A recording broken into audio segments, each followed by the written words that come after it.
Bienvenidos. Ya muchas personitas están conectándose, tanto en vivo como también aquellos que nos están viendo en la retransmisión de esta primera clase.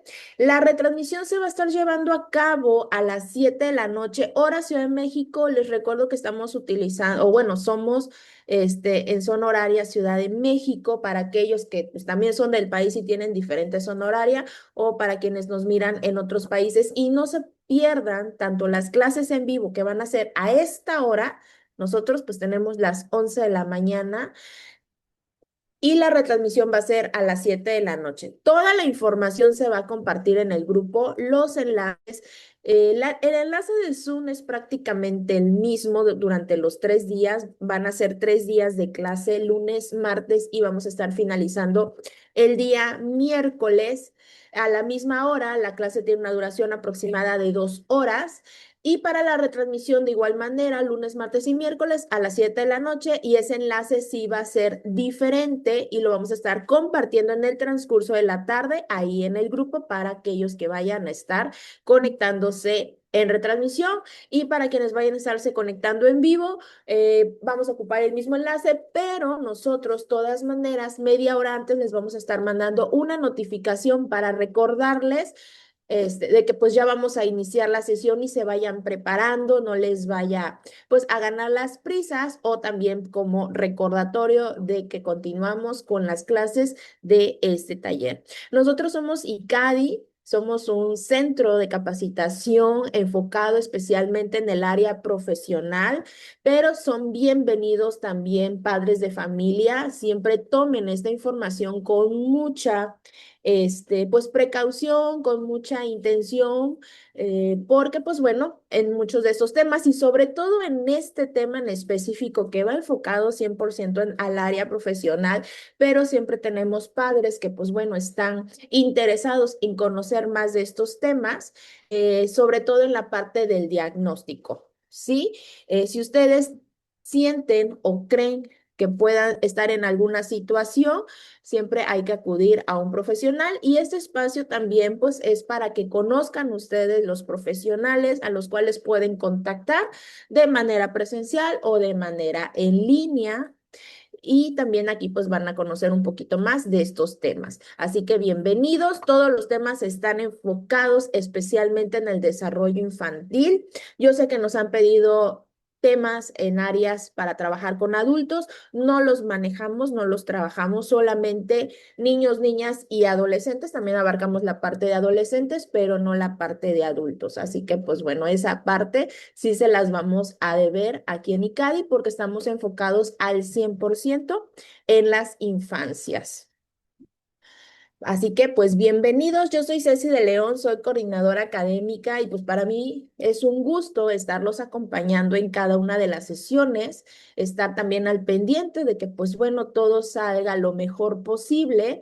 Así que a veces hay que tener un poco de paciencia, sobre todo con el internet, porque a él sí estamos, pues somos 100% en línea y dependemos muchísimo de que la señal esté en perfectas y óptimas condiciones. Hasta ahorita no vamos teniendo ningún detalle, pero pues bueno, siempre tratamos de solucionar cualquier tipo de detalle de esta índole.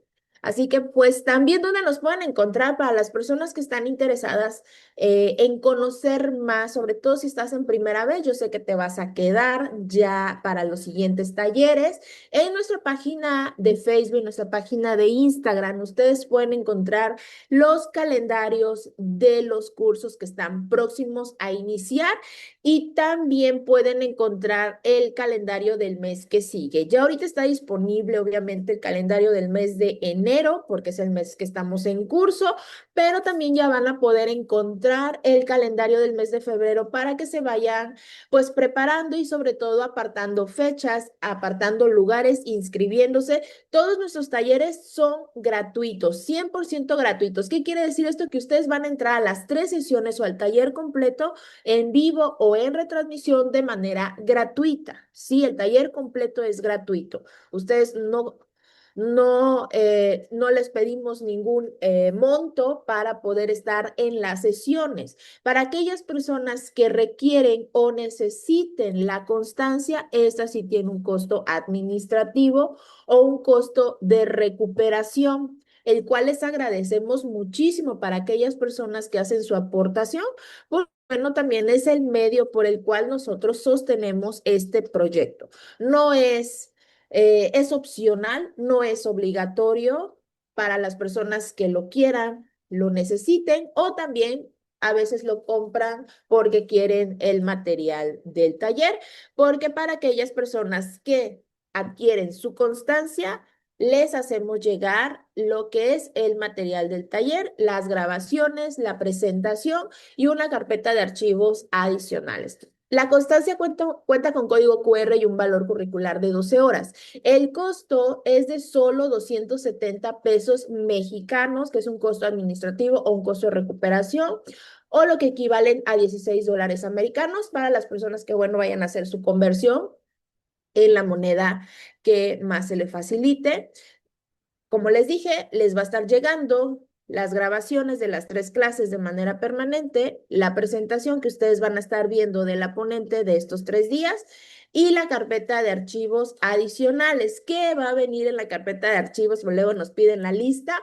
Esa lista nosotros ya la tenemos lista al 100% para compartírselas el día jueves. El día jueves es el último día o el día siguiente de la fecha en que termina. ¿Por qué hasta el jueves? Porque luego también vamos actualizando. Incluso cuando hemos dado ya el taller y lo volvemos a repetir, hay veces que se actualizan esas carpetas, se integra más información, más artículos, a veces información científica, o también las ponentes nos hacen llegar algunos de sus carpetas relacionadas a, pues sobre todo a cómo trabajar o ya carpetas más especializadas. Ellas también a veces pues brindan esa, esos archivos para poderlos agregar y pues también para dárselos e integrárselos de manera de agradecimiento para quienes adquieren la constancia. Me regreso tantito acá porque esto es muy importante para las personas que están en los grupos, tanto de WhatsApp como de Telegram. Toda la información que les vamos a mandar referente al taller es únicamente y exclusivamente en el grupo. No hacemos llamadas directas ni mandamos mensaje directo. Tengan mucho cuidado si es que les llegan o les han llegado o futuras les vayan a llegar. No somos nosotros. Nosotros no lo hacemos de esta manera. La información se comparte en el grupo. Compartimos información en nuestras redes sociales referente a los talleres o a invitaciones. Si ustedes tienen alguna duda en la parte del grupo, en la parte de la descripción, ustedes van a encontrar los administradores. Comuníquense especialmente conmigo, me encuentran como Ceci León o con cualquiera de los administradores alguna duda referente a inscripciones de taller, si quieren conocer el catálogo de talleres que están en curso, si quieren obtener más información referente a la constancia, cualquier situación administrativa, nosotros con mucho gusto les vamos dando respuesta. De esta manera, tratamos de que ustedes pues no sean víctimas de algún tipo de estafa que lamentablemente cada día es más común estas llamadas o estos mensajes para que ustedes pues le den a un enlace y pues pierdan información o datos. Perfecto, pues bueno, vamos a iniciar. Bienvenidos quienes se siguen integrando. Les recuerdo para quienes están ahorita en clases y a esta hora se les está dificultando conectarse, por alguna razón está fallando su red, a las 7 de la noche va a ser la retransmisión, hora Ciudad de México, les recuerdo, va a ser la retransmisión. En el transcurso de la tarde les hago llegar el enlace para quienes, pues bueno, a esta hora no se puedan estar conectando. El taller no queda de manera permanente, ¿sí? Traten de verlo a la hora señalada porque al día siguiente el taller ya no lo van a encontrar. Solamente está disponible por tiempo limitado, así que sí, traten de conectarse a la hora. La clase tiene una duración de 2 horas. Los micrófonos van a estar desactivados como ahorita. Si hay alguna dinámica, como siempre, pues bueno, se activan. Si no, no. Al finalizar la sesión, hay un breve espacio de preguntas y respuestas relacionados. Una, con el tema del taller. Y dos, tal vez muchas de sus preguntas no vayan a ser respondidas porque a veces el tiempo nos gana o posiblemente porque alguna de esas respuestas van a venir en el transcurso de la sesión. La mesa Daniela, la verdad, por lo regular, siempre trata de contestar todas las preguntas que ustedes tienen, pero sí, a veces nos gana el tiempo y ella hace lo posible por luego irlas contestando. Pero bueno, cada colaborador tiene su dinámica y ya ustedes también van a ir conociendo cada uno de ellos. Así que, Maestra Daniela, bienvenida. El primer taller del año de muchos que vamos a tener durante estos, pues 12 meses que trabajamos.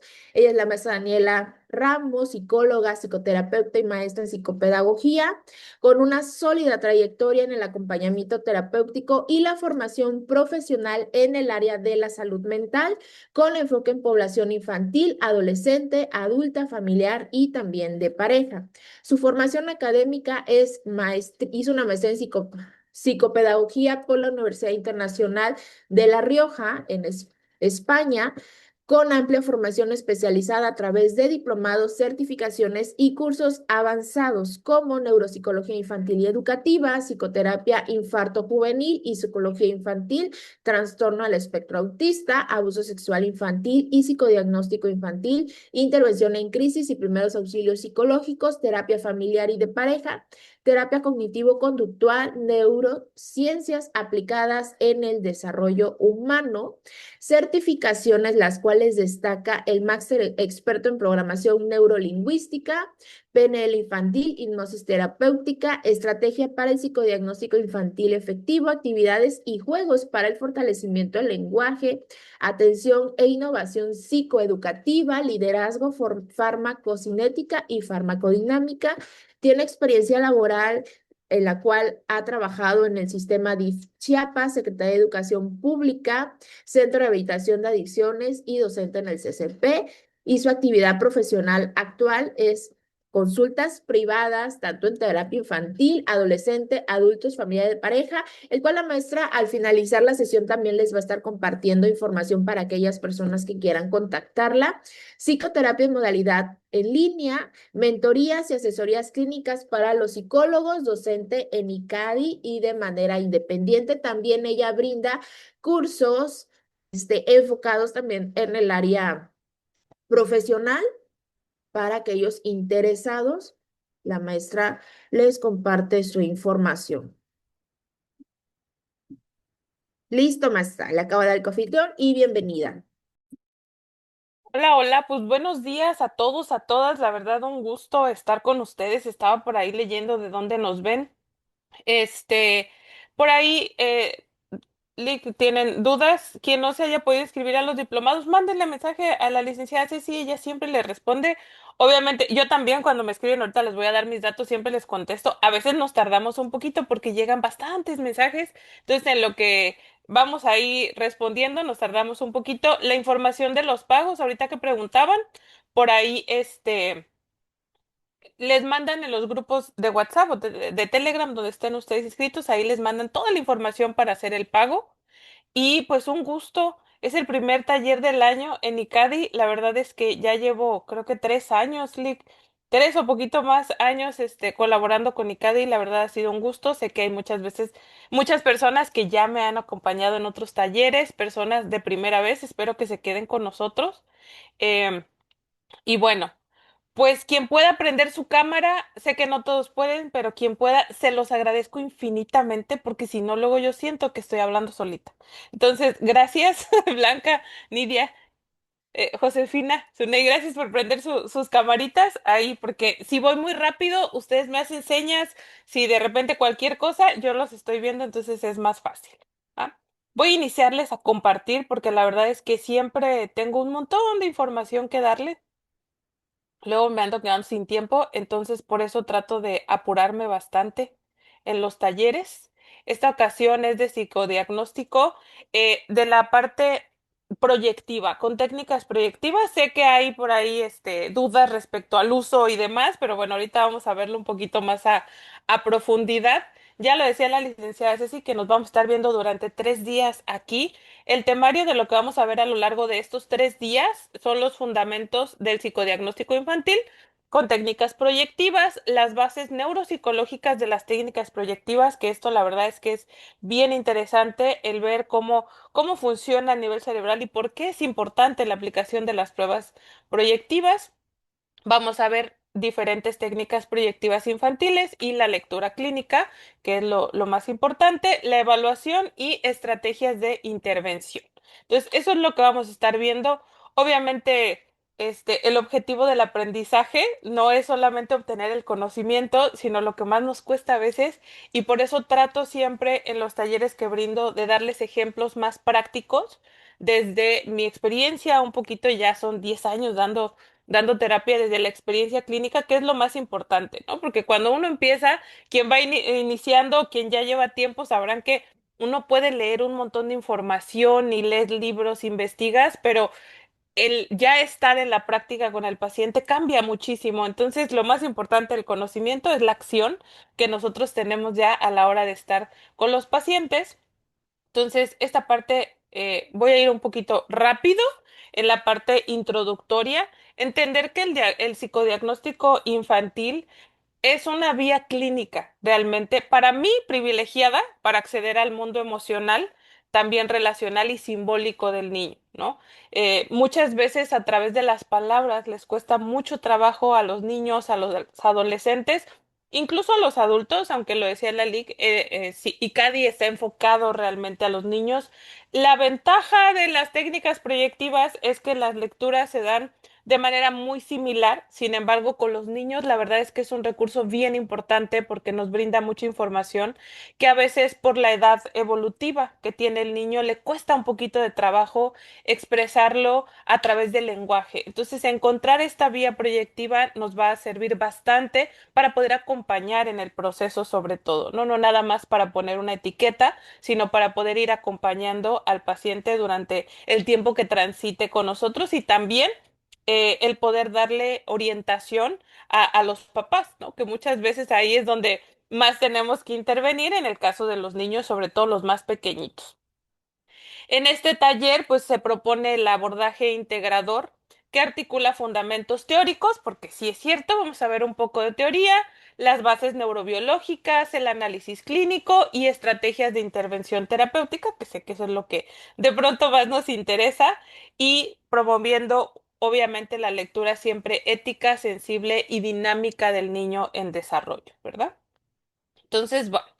Objetivos de este taller de manera general, se busca, ¿no? Que cada uno de los profesionales de la salud mental, y esto sí es importante comentárselos, lo decía un poquito la licenciada Ceci, el taller está enfocado a psicólogos, a terapeutas, de pronto un poco sí, puede entrar la parte psicopedagógica, pero no parte de las pruebas proyectivas que vamos a ver y de la interpretación que se puede llegar a dar, sí es importante saber que es dentro del contexto clínico, es decir, si hay mamás, papás que nos acompañen hoy o profesionales de otra rama que no sea la psicología, entender que esto les puede servir, sí, pero la aplicación e interpretación de las pruebas proyectivas requiere la licencia de psicólogos, ¿va? O sea, no es como que, ay, vi un dibujo que hizo mi hija en X momento, ya lo voy a interpretar, porque hay muchas variables de las cuales vamos a conocer un poquito, pero la información pues sí les va a servir, ¿verdad?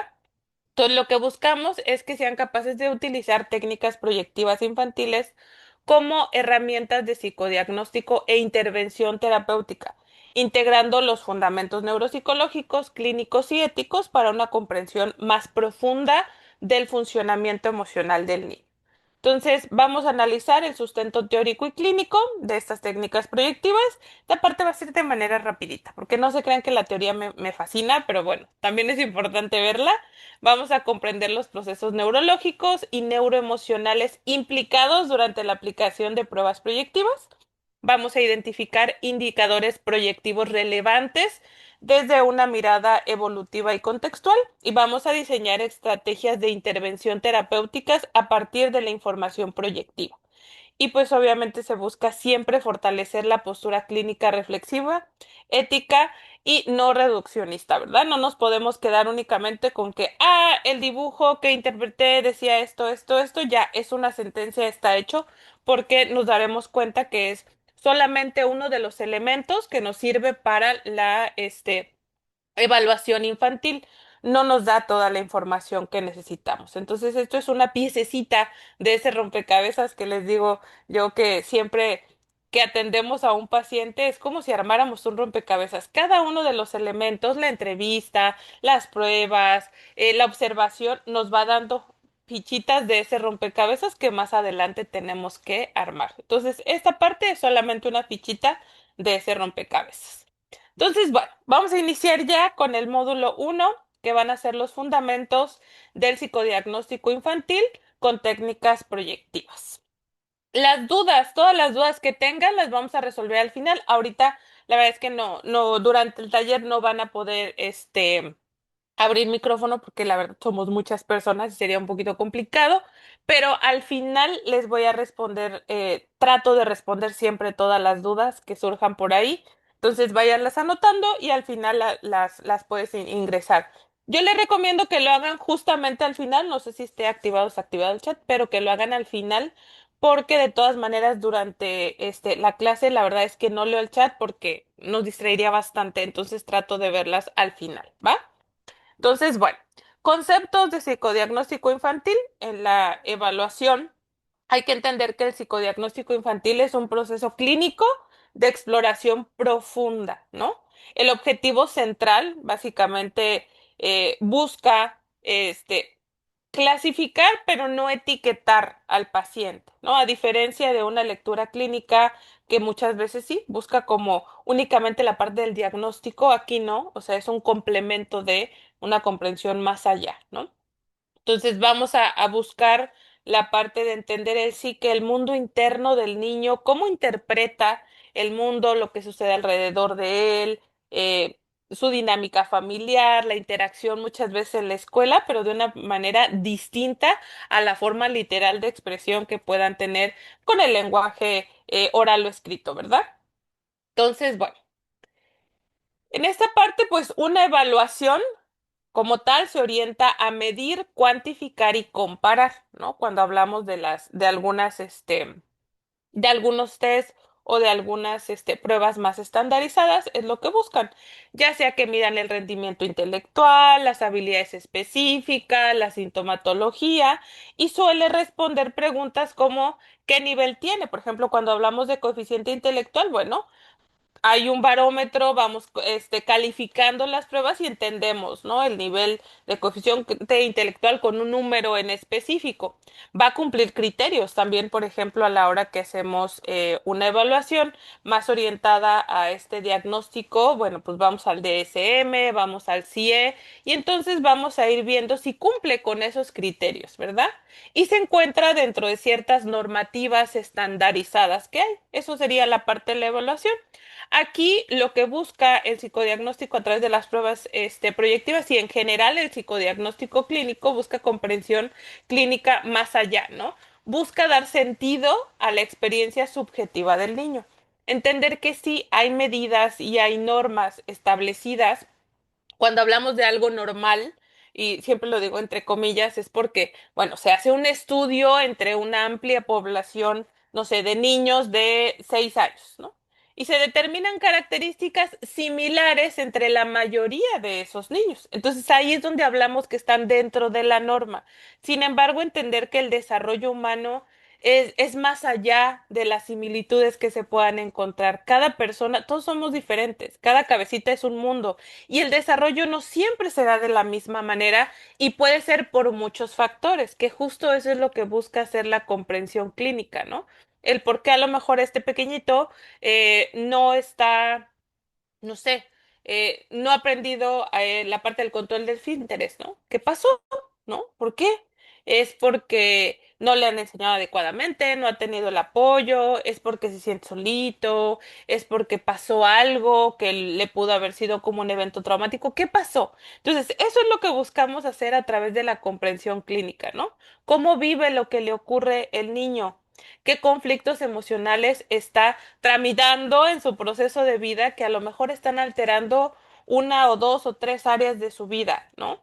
¿Qué defensas utiliza? Esta parte de la cuestión proyectiva es bien interesante porque las defensas se pueden, por decirlo de alguna manera, como evadir más, no se resisten tanto porque es una comprensión más allá, ¿no?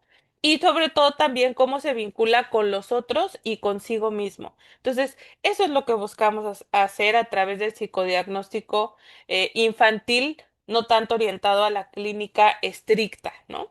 Les pongo un ejemplo, un niño con una conducta disruptiva en el aula puede ser evaluado como oposicionista. Si me voy al DSM y marco todos los criterios, dices, tiene un trastorno oposicionista de la conducta. Ok.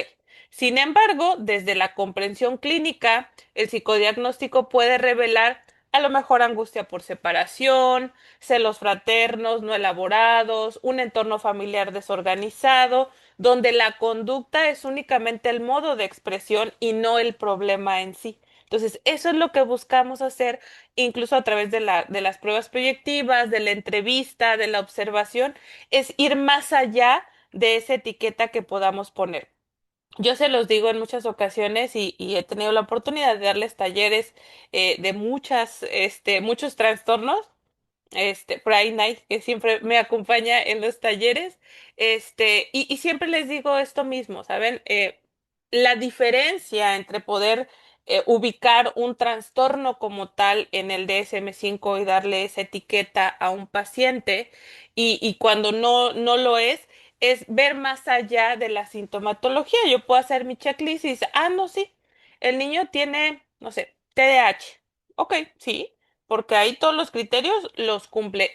La entrevista que yo apliqué con los papás, pues sí me da esos criterios, pero cuando yo voy más allá, a lo mejor me doy cuenta que el niño no ha tenido una estructura, que a lo mejor esa sintomatología apareció de un año para acá, que la situación hubo un cambio en su vida muy significativo que detonó ciertas conductas, que iba muy bien en la escuela, no había problema, su conducta estaba bien y de repente se dispara, ¿no? Y la nueva maestra dice, no, este niño tiene TDAH porque, mira, es así, así, porque luego ya no los mandan de la escuela con aparentes diagnósticos, ¿no? Entonces dices, bueno, sí, cierto, cumple los criterios, pero es un trastorno del neurodesarrollo, por ende quiere decir que no aparece de un día para otro, que el niño ya tendría que haber traído toda esta sintomatología desde que es, ¿no? Obviamente a lo mejor no los primeros 6 meses de vida, pero empiezan a aparecer. Entonces es comprender más allá, porque en el papel muy claramente sí me puede cumplir los criterios, pero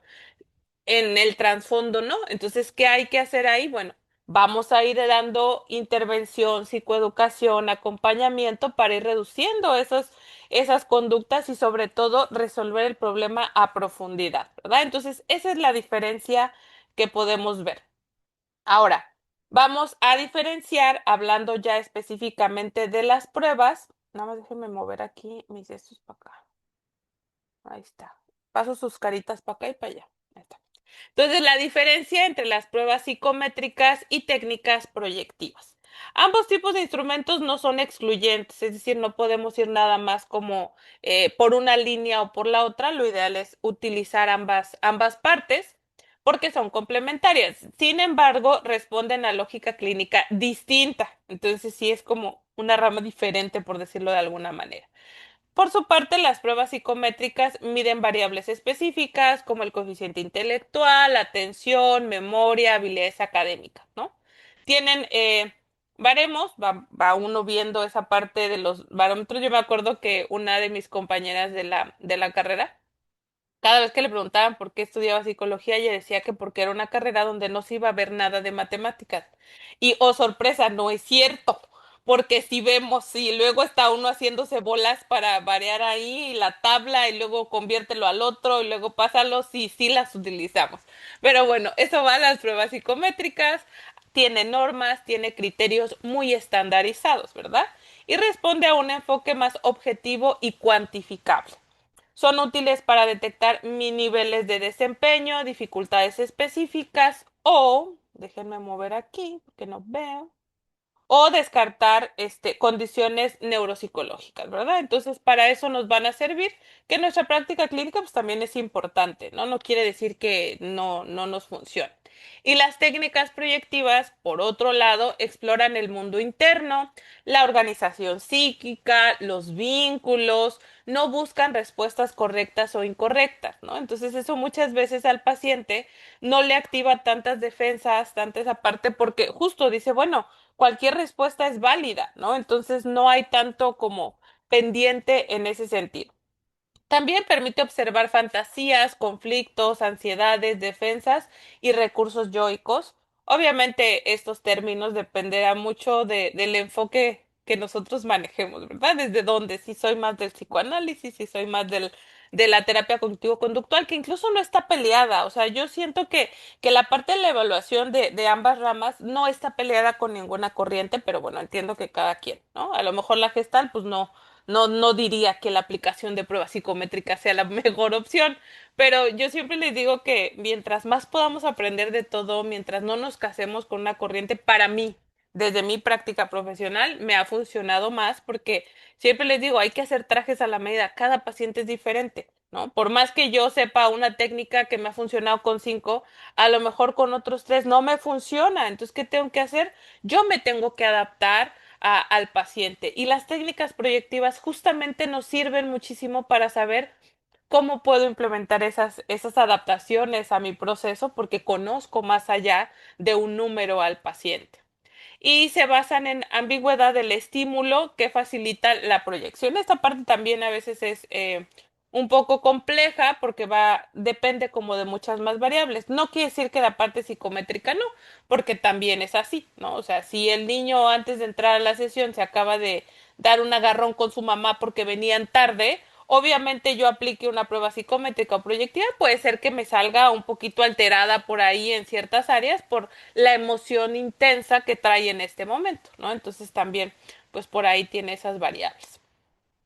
Ejemplo, un niño puede obtener un coeficiente intelectual promedio en pruebas psicométricas, ¿no? Pero en el dibujo, a lo mejor de la figura humana, omitir manos, dibujar figuras frágiles, desproporcionadas, lo cual puede sugerirnos inseguridad, dificultades en el control del entorno o sentimientos de impotencia, aspectos que en la medición cognitiva no se detectan. Entonces, por eso, el hacer una complementación de la aplicación de ambas pruebas nos puede brindar más información para hacer un complemento. Y obviamente no quiere decir que esta lectura que pueda yo tener en la prueba proyectiva, pues diga como, ay, entonces no tiene un coeficiente intelectual promedio porque mira, o sea, para su edad. No, sino que va más allá, ¿no? De esa cuestión más profunda que puede estar reflejando el niño. Entonces, el niño como sujeto en desarrollo, ¿no? Entender que hay un proceso de cambios que va viviendo el niño, entonces hay implicaciones diagnósticas distintas, lo decíamos, a lo mejor la aplicación de pruebas o la evaluación con un adulto. El niño no es un adulto chiquito, eso es importante saberlos, ¿no? Su psiquismo está en constante construcción, por lo que el psicodiagnóstico infantil debe considerar lo siguiente: la etapa evolutiva del niño, el desarrollo del lenguaje que tiene, la maduración emocional y cognitiva, la dependencia del entorno adulto y la plasticidad psíquica. Entonces, por eso, si vemos estas características, vamos a ir haciendo una coordinación a lo mejor de pruebas más estandarizadas con la aplicación de estas pruebas proyectivas, porque tengo que ver también esa parte. ¿Qué implica esto? Que los síntomas no son estructuras fijas, perdón, sino intentos de adaptación. Entonces, la sintomatología que nos puedan llegar, no sé, el paciente llega porque, no sé, se pelea en la escuela, ¿no?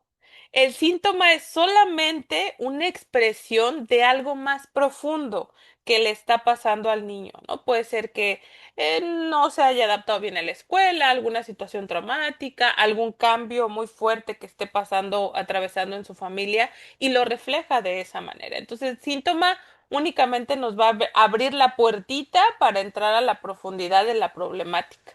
Muchas manifestaciones conductuales no son expresiones evolutivas, son expresiones evolutivas o transitorias. Esta parte también es importante saberla, ¿no?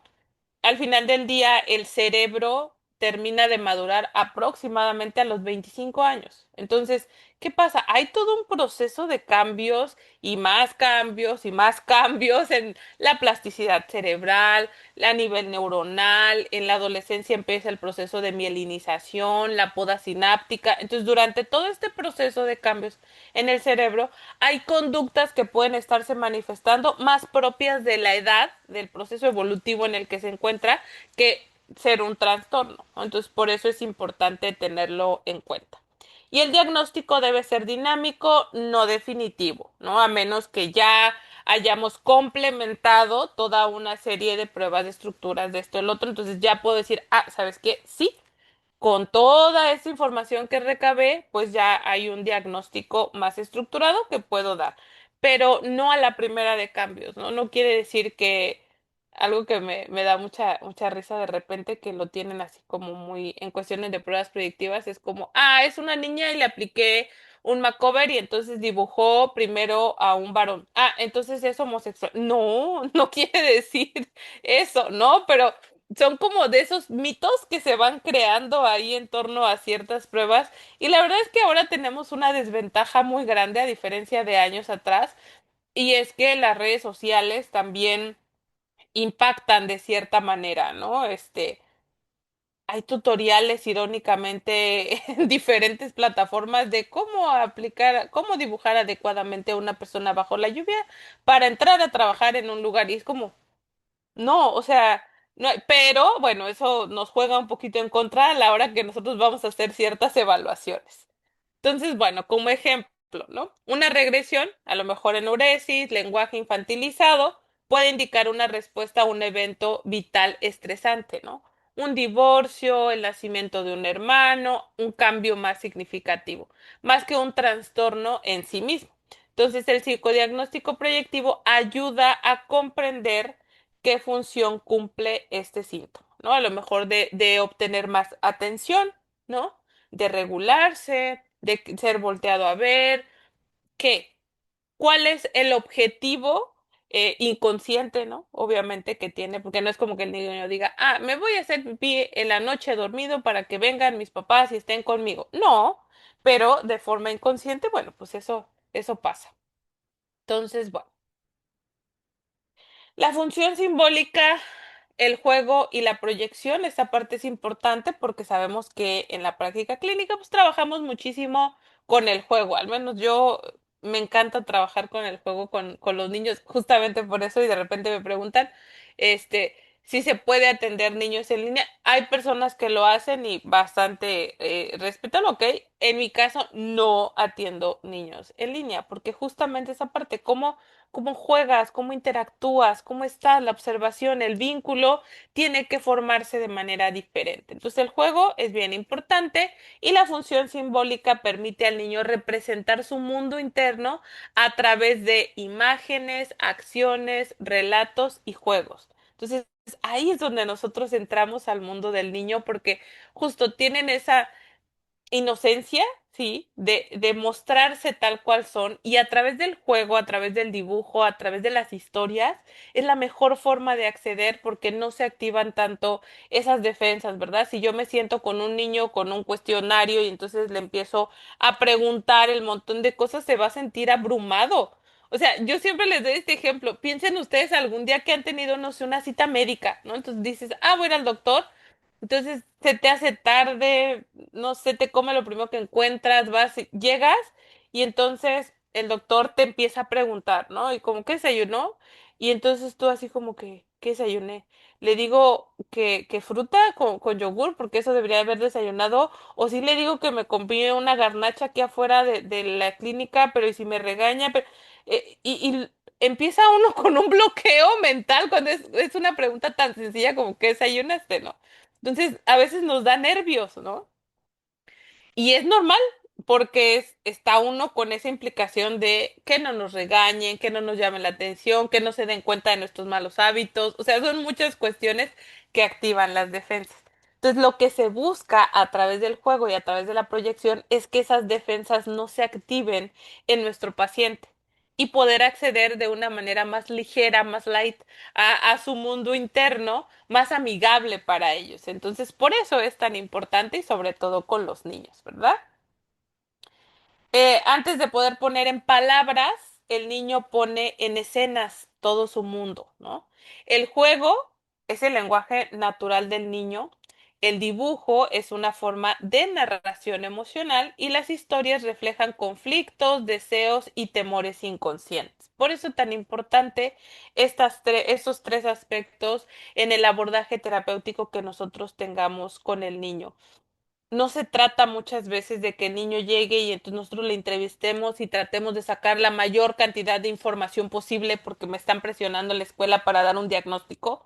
No, y eso también es importante, ¿saben? No se dejen presionar por la velocidad que quieren, ya sea los papás, los docentes, quien refiere al niño a veces se imagina, ¿no? Que en una o dos sesiones ya puedes entregar un diagnóstico y al principio, cuando uno va empezando, muchas veces sí te presiona esa situación, ¿no? Porque hasta uno se pregunta, ¿lo estaré haciendo bien?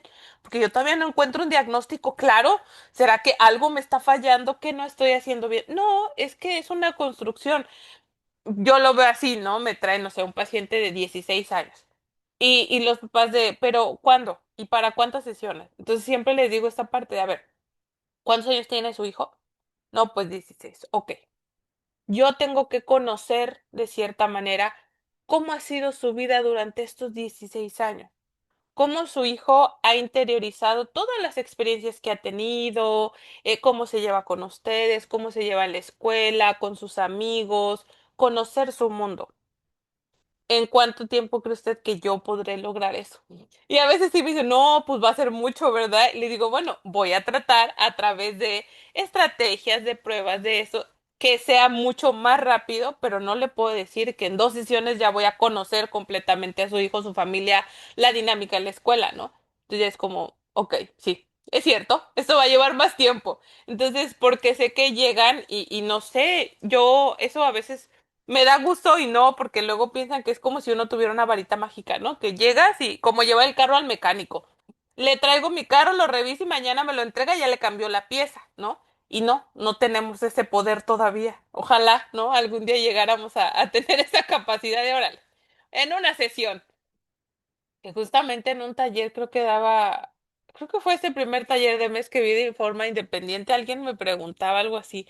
Ah, no, fue en una sesión de mentoría que estaba dando y me decían, si es que yo vi una publicación de un psicólogo que en una sola sesión te sana de lo que sea, ¿no? O sea, si es posible, me decía, si es posible que esto pase y yo, pues lo dudo bastante por más experiencia que tengas, es muy complicado, es un proceso, ¿no? Entonces a veces no es tanto que al niño se lo tengamos que explicar, que sí es importante, obviamente, pero realmente va a ser a los papás, ¿no? Los que llegan con nosotros y a veces es la parte más difícil de trabajar con los niños, el lidiar con los papás.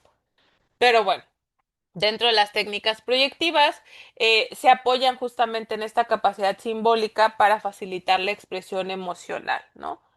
La proyección ocurre cuando el niño deposita en el material, lo que sea que estemos presentando, un dibujo, una historia, un personaje, aspectos de su mundo interno que no pueden expresar directamente. Eso es justamente las técnicas proyectivas.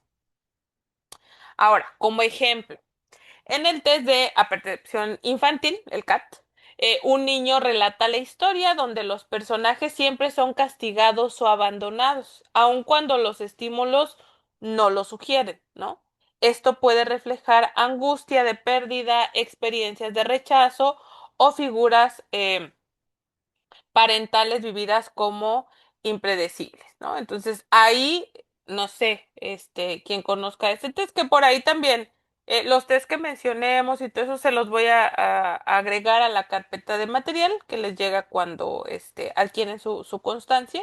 Entonces, por ahí también. Y algunos de ellos los vamos a ver más a profundidad, ¿verdad? No completamente así escudriñado todo el manual ni nada, porque no nos daría tiempo, ¿no? Yo creo que necesitaríamos un taller completo para una sola prueba, pero bueno, los vamos a ver de manera general.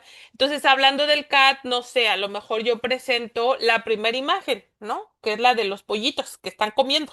Entonces, aplico ese y a lo mejor sí, el niño me narra una historia donde su papá se fue y dejó a los pollitos solitos con su mamá y ahora ella les tiene que dar de comer y están tristes, ok, ¿no? Entonces, vamos analizando toda esta comprensión del mundo del niño a través de la narración que nos hacen las diferentes imágenes y esto nos puede sugerir, ¿no? Alguna situación de angustia, de pérdida, ¿no? O alguna experiencia de rechazo.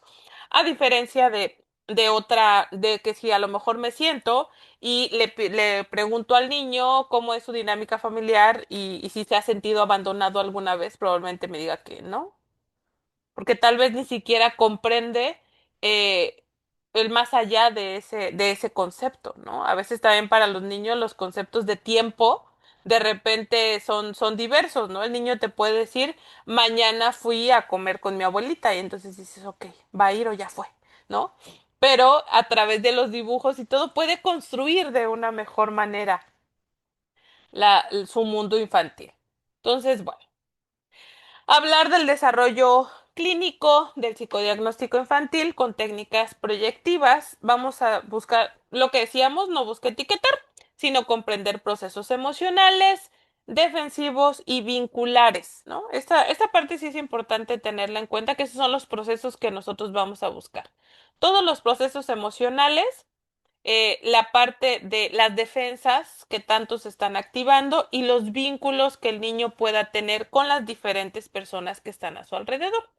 Y dentro de esto, que vamos a observar, vamos a ver cómo el niño percibe a las figuras significativas, ¿no? A mamá, papá, a sus amigos, sus abuelos, cómo los percibe, cómo maneja la ansiedad o el estrés que supone cualquier actividad, cualquier situación que se le presente, cómo se defiende frente al conflicto, ¿no? Cuando hay una situación de problema, cuando a lo mejor está no sé, en el kinder y llega un niño y entonces le quita su juguete, ¿cómo? ¿Cómo se defiende o cómo enfrenta este conflicto, ¿no? ¿Cómo va construyendo su identidad? Obviamente dependerá del proceso de desarrollo evolutivo que tenga, ¿verdad? No es lo mismo evaluar a un niño de 6 años en cuanto a la construcción de su identidad que a un adolescente de 16 años. Hay un cambio abismal en este proceso, pero bueno, esto buscamos. Y cómo se posiciona en los vínculos, ¿no? Es decir, cuál es el lugar que considera que ocupa dentro de su familia, en su grupo de amigos, en la escuela, cómo se visualiza a sí mismo respecto al entorno en el que se está desarrollando. Eso es lo que nosotros buscamos obtener a través de estas pruebas. Estas técnicas son especialmente valiosas cuando el lenguaje verbal es limitado, sea por la edad, que obviamente también vamos a ir viendo los parámetros, ¿verdad? De las edades del niño, pues si estoy evaluando a un niño de 3 años, pues probablemente ni la parte verbal esté tan desarrollada ni la parte del dibujo. Entonces, a través del juego, a través de historias, a través de otras áreas puedo evaluar, pero también sigue siendo proyectivo. O porque el paciente, de verdad, hay pacientes que no quieren hablar, sobre todo, por ejemplo, los adolescentes que están en esa construcción, ¿no? Justo de su identidad, individual, que la relación con los adultos de repente supone, ¿no? Cierta resistencia natural como parte de su desarrollo, pues a veces no quieren hablar, ¿no? No se quieren expresar tanto a través del lenguaje, entonces a través de las pruebas proyectivas podemos acceder de una manera más amable a su mundo. Cuando hay inhibición, silencio o sobreadaptación también nos permite, y esta cuestión es importante porque muchas veces, supongo que les ha pasado a todos, cuando uno genera ese rapport en el vínculo con el niño o con la niña, sobre todo cuando hay ciertas características, a lo mejor que no hay tanta atención en casa, que se percibe como hecho a un ladito en casa, que ha tenido un hermano nuevo, no sé, cuestiones así, y llegan a un espacio donde hay una persona que toda una hora me pone atención y juega conmigo y no me regaña y tiene muchas cosas interesantes en el lugar donde me atiende y tiene juegos y me los presta y esto y el otro. ¿Qué va a pasar? Que el niño va a ver muchas cosas que inconscientemente no nos va a querer mostrar, ¿no? ¿Por qué? Porque va a tener miedo a perder el vínculo que está generando con nosotros. Entonces, hay una sobreadaptación donde el niño dice, no, porque si yo le enseño que sí es cierto que hago berrinches bien feos, que luego contesto bien grosero, ya no me va a querer, ya no va a querer jugar conmigo. Entonces, a través de las técnicas proyectivas podemos conocer esa otra parte que a lo mejor el niño en un inicio no nos va a querer mostrar. Hace no mucho también en un grupo de mentoría este, que ya terminamos el grupo, pero estábamos ahí y me decía una de las chicas, ¿no? Dije, híjole, es que tuve una situación porque hubo un niño que me hizo un berrinche, ¿no? Ya en la sesión, o sea, ya llevábamos 6 sesiones y me hizo un berrinche. Entonces fue como, ¿qué estoy haciendo mal? Y yo no, al contrario todo súper bien y se me quedaba viendo y yo, qué bueno que el niño te hizo un berrinche. ¿Por qué? Porque el niño ya se pudo mostrar tal cual es contigo. Entonces quiere decir que sí, ese vínculo ya va más allá de el solo rapport que había al principio, sino que ya hay una expresión más natural del niño y tú puedes ver, puedes evaluar, puedes observar de una mejor manera cómo son esas reacciones y por ende también darle soporte y encontrar qué soporte emocional necesita el niño para regularse y transmitirle eso a los papás. Me decía, ah, no, pues sí, ¿verdad? Visto desde esa parte, pues sí es cierto. Entonces, bueno, dentro del proceso, pues nos vamos a encontrar con todas estas variantes y también es importante tenerlo en cuenta, ¿verdad? También cuando el niño no responde lo esperado a nivel verbal. Esta parte es importante. Luego les pregunta a uno una cosa y nos echan unas historias de otra cosa que no tenía nada que ver, ¿verdad? Pueden ser mecanismos de defensa, puede ser falta de comprensión tal vez de lo que le estamos exponiendo, por eso la adaptación del lenguaje que nosotros tengamos a la hora de trabajar con niños, dependiendo de su edad evolutiva, siempre va a ser importante, ¿no? No le voy a hablar igual a un niño de 4 años que a un adolescente de 15 años. No puedo hablarles de la misma manera. Y ojo, no me refiero a la chiqueación que luego se utiliza, ¿no? Porque no sé por qué, por algún motivo, cuando se va a hablar con un niño, como que la gente hace voz de niños chiquitos, pero no, no voy por ahí, sino la cuestión de cómo voy a expresar yo un concepto, ¿no? A lo mejor no puedo decirle al niño, ¿no? Como, no se me viene ningún ejemplo de alguna situación que digas, híjole, tienes que hacer una adaptación verbal a lo que estás expresando, ¿no? A lo que estás diciendo. Pero bueno, ahorita se me va a ocurrir algo. Y también cuando existen defensas rígidas, ya sea porque a lo mejor no quería ir el paciente, ¿no? O sea, dice, no, yo no quería venir aquí, me trajeron a la fuerza, mis papás, y no quiero hablar, o no me siento cómodo, o no esto. Entonces, estas técnicas nos pueden dar muchísima información y nos pueden abrir la ventanita al mundo del niño, ¿va? Entonces, bueno, como ejemplo clínico, un niño aparentemente colaborador y tranquilo puede, a través del juego diagnóstico, representar escenas de caos, violencia y abandono. Esto permite al clínico comprender que la buena conducta puede ser una defensa de sobreadaptación y no necesariamente de bienestar emocional, ¿va? Entonces, muchas veces eh, se, esa sobreadaptación impide acceder a muchas situaciones más complejas de los niños y esto depende obviamente de cómo vaya construyendo el niño su imagen y el papel que considere que juega dentro de la familia, no sé, a lo mejor en un medio de un divorcio, ¿no? Se me ocurre, se separan los papás, él se queda con mamá y a lo mejor siente que tiene que cuidar a mamá, ¿no? Entonces, ahora todo es amor y todo trata de superportarse bien y de ir bien en la escuela y muchas cosas porque está buscando esta parte de sobreadaptarse a la situación, pero reprime toda esta parte, ¿no? Entonces, a través de el juego, a través de las pruebas, puede representar justo esas escenas de caos, de violencia o de abandono que está percibiendo, pero que en la manera de expresar cotidianamente no se muestran esas situaciones que habrá que resolver junto con el niño, ¿no? Entonces, de ahí la importancia. Entonces, bueno, cuando el niño no puede decir lo que siente, lo dibuja, lo juega o lo proyecta, ¿va?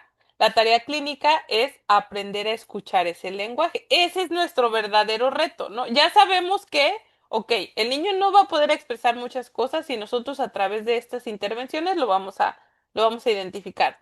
El reto más grande es comprender, ¿no? ¿Qué es lo que me está queriendo decir a través de, o tal vez no me lo quería decir, pero a través de esta construcción, entonces yo ya puedo conocer, ¿va? Voy a checar aquí, estoy viendo. Ahí está. Estoy viendo el tiempo versus lo que me falta. Ok. Entonces, bueno, vamos a ver las bases neuropsicológicas de las técnicas proyectivas. Para mí, y se los he comentado en otros talleres, la parte neurológica antes, híjole, me generaba así como que, ¡ah, qué difícil! Pero ya le agarré el gusto. Entonces ahora la verdad es que se me hace bien interesante y yo todo lo que profundizo y demás, yo todo lo quiero mostrar, yo todo quiero transmitir, entonces bueno, espero también transmitirles un poquito esa parte. Ok, alguien por ahí, yo creo que por error de dedo, tiene activado su rayar pantalla. Entonces, hay para que lo chequen porque luego mis administradores me lo sacan de la sala. Entonces, para checar por ahí, ¿va? Porque si no, se pueden perder algunas letras. Ok. Lo decíamos, no solo estas técnicas proyectivas no nada más son instrumentos clínicos, ¿verdad? Simbólicos, sino son tareas neuropsicológicamente complejas que implican la activación integrada de múltiples sistemas cerebrales. Durante su aplicación, el cerebro del niño o del adulto en su defecto, ahorita estamos hablando más de niños, pone en juego emociones, memoria, percepción, regulación y sentido del ser, lo que las convierte en herramientas privilegiadas para explorar el funcionamiento psíquico profundo. Entonces, vamos a ver más a profundidad. A diferencia de pruebas estructuradas, cuando hablamos de la activación neurológica durante la aplicación de las pruebas proyectivas, es diferente, ¿no? Porque las técnicas proyectivas van a presentar estímulos más ambiguos o poco directivos, lo que provoca lo siguiente: activación emocional espontánea, menor control consciente de la respuesta, mayor acceso a contenido implícito y relacional, participación simultánea de redes subcorticales y corticales. Entonces, eso desde la neuropsicología implica un diálogo constante entre el sistema emocional primario y funciones ejecutivas observables en la producción simbólica del niño. Entonces, toda una red a nivel cerebral que implica, ¿no?, la activación de diversas zonas a nivel neurológico. Entonces, vamos a iniciar, vamos a ver el sistema límbico. Este sistema cumple un rol central en las técnicas proyectivas, ya que va a mediar la respuesta emocional ante el estímulo simbólico. Entonces, este sistema límbico nos sirve como un puente de conexión entre el estímulo que se recibe y la forma en la que se expresa, ¿no? Y por otro lado, vamos a ver también la amígdala. Esta amígdala famosísima, famosísima porque en todo tiene que ver la amígdala, que si en la ansiedad, que si en la depresión, incluso ahorita que el miércoles, por cierto, voy a dar un taller de trastornos alimenticios y dismorfia corporal. Este es independiente y en mis redes sociales ahorita se las comparto y encuentran información, pero también está implicada la amígdala, en todo tiene que ver. Entonces, ¿qué es? Esto es como una lunetita pequeñita que está en el cerebro, como una almendrita, y se activa frente a estímulos que el cerebro interpreta como emocionalmente relevantes. incluso cuando estos no son explícitos.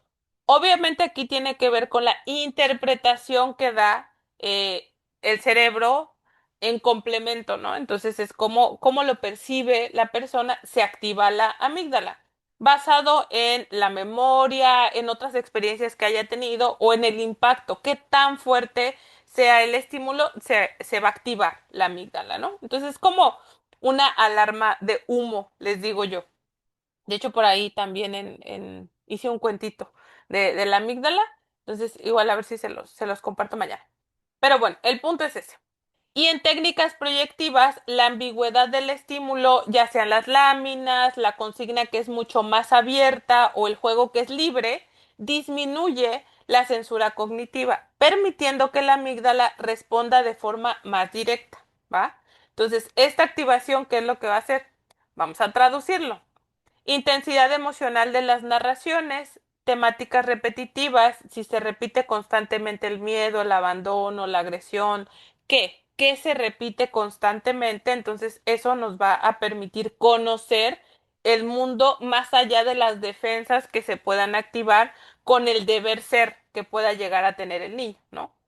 Reacciones conductuales durante la tarea, ¿no? Si hay evitación, si hay impulsividad, si hay risa nerviosa, si hay rigidez. Por eso no nada más es la interpretación del dibujo en sí o de la historia que narró el niño, sino la observación a la hora de la aplicación también es importante. Porque voy a ver cómo reacciona el niño frente al estímulo de manera automática, ¿no? ¿Qué pasa?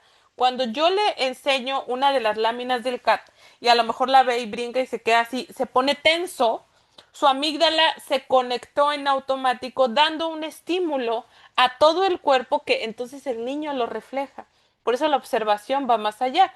Tal vez tenga esa capacidad de regularse en automático porque no tengo que y entonces cambia, pero la observación que nosotros tengamos va a ser importante. Y aquí tiene que ver la amígdala. Esta amígdala funciona en coordinación con otros sistemas en el cerebro. Se activa la amígdala, prende la alarmita, da información al sistema límbico, da información a otros sistemas del cerebro, se conecta con la corteza prefrontal, que ahorita vamos a ver un poquito más a profundidad, y entonces es donde el paciente, cuando ya se da esa conexión con la corteza prefrontal, el paciente se regula, ¿no?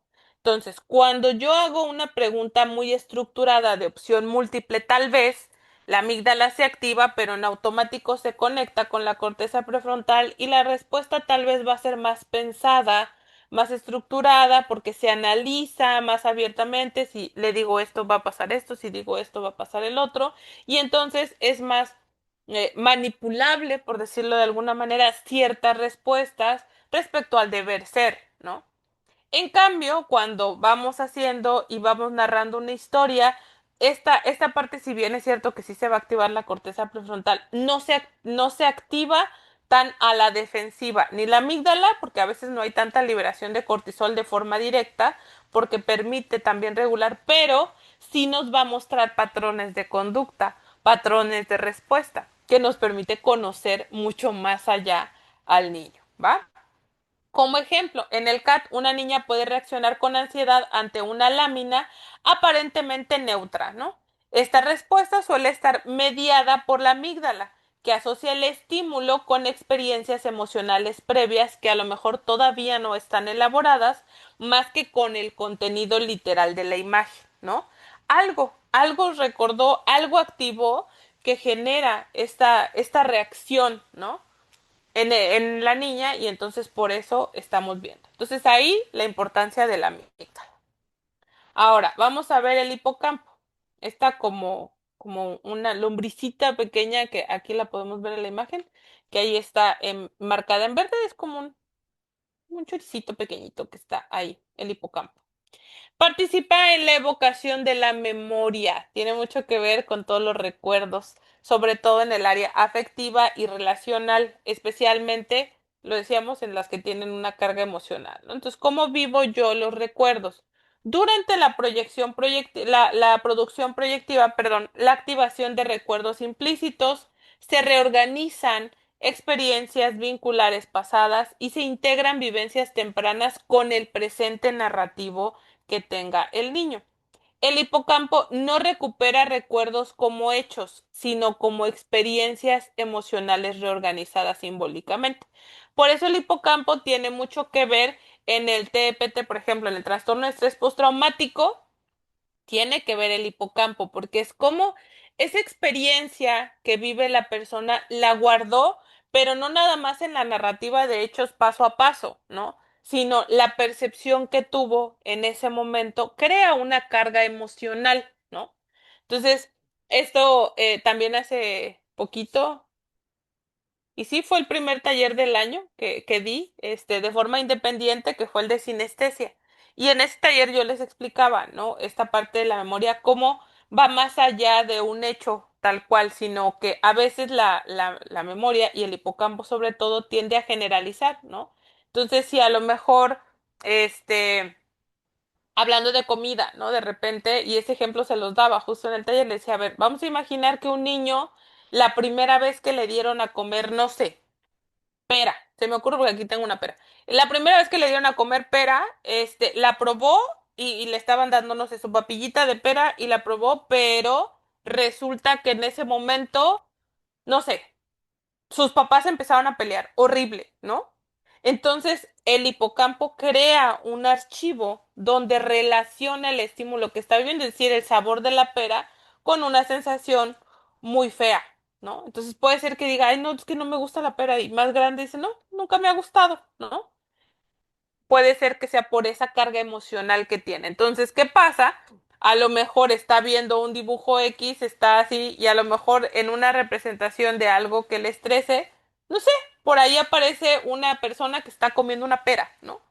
Y en realidad no es tan literal el sentido de la fruta en sí que está ahí, sino la experiencia previa que el hipocampo tenía archivado en relación a ese elemento en específico. Entonces, justo eso es lo que busca las pruebas proyectivas, ver más allá de lo evidente que pueda tener un elemento, un dibujo, una historia o a través del juego, ¿verdad?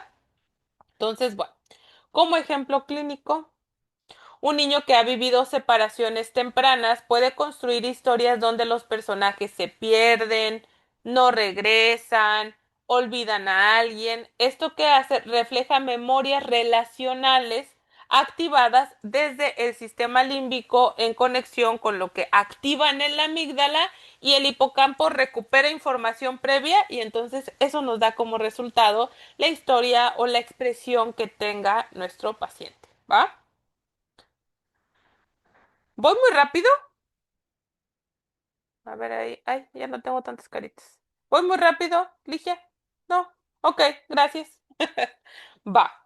Entonces, bueno, clave para comprender la corteza prefrontal. Y esa corteza prefrontal también, de las más estudiadas dentro de nuestra rama, es la última parte del cerebro que se forma, lo decíamos, más o menos a los 25 años de edad termina de madurar por completo la corteza prefrontal y es clave para comprender la regulación, la organización y control, ¿no? A la hora de las pruebas proyectivas, porque justamente esta corteza prefrontal se encarga de la regulación emocional, de la toma de decisiones, visualizar consecuencias de los actos.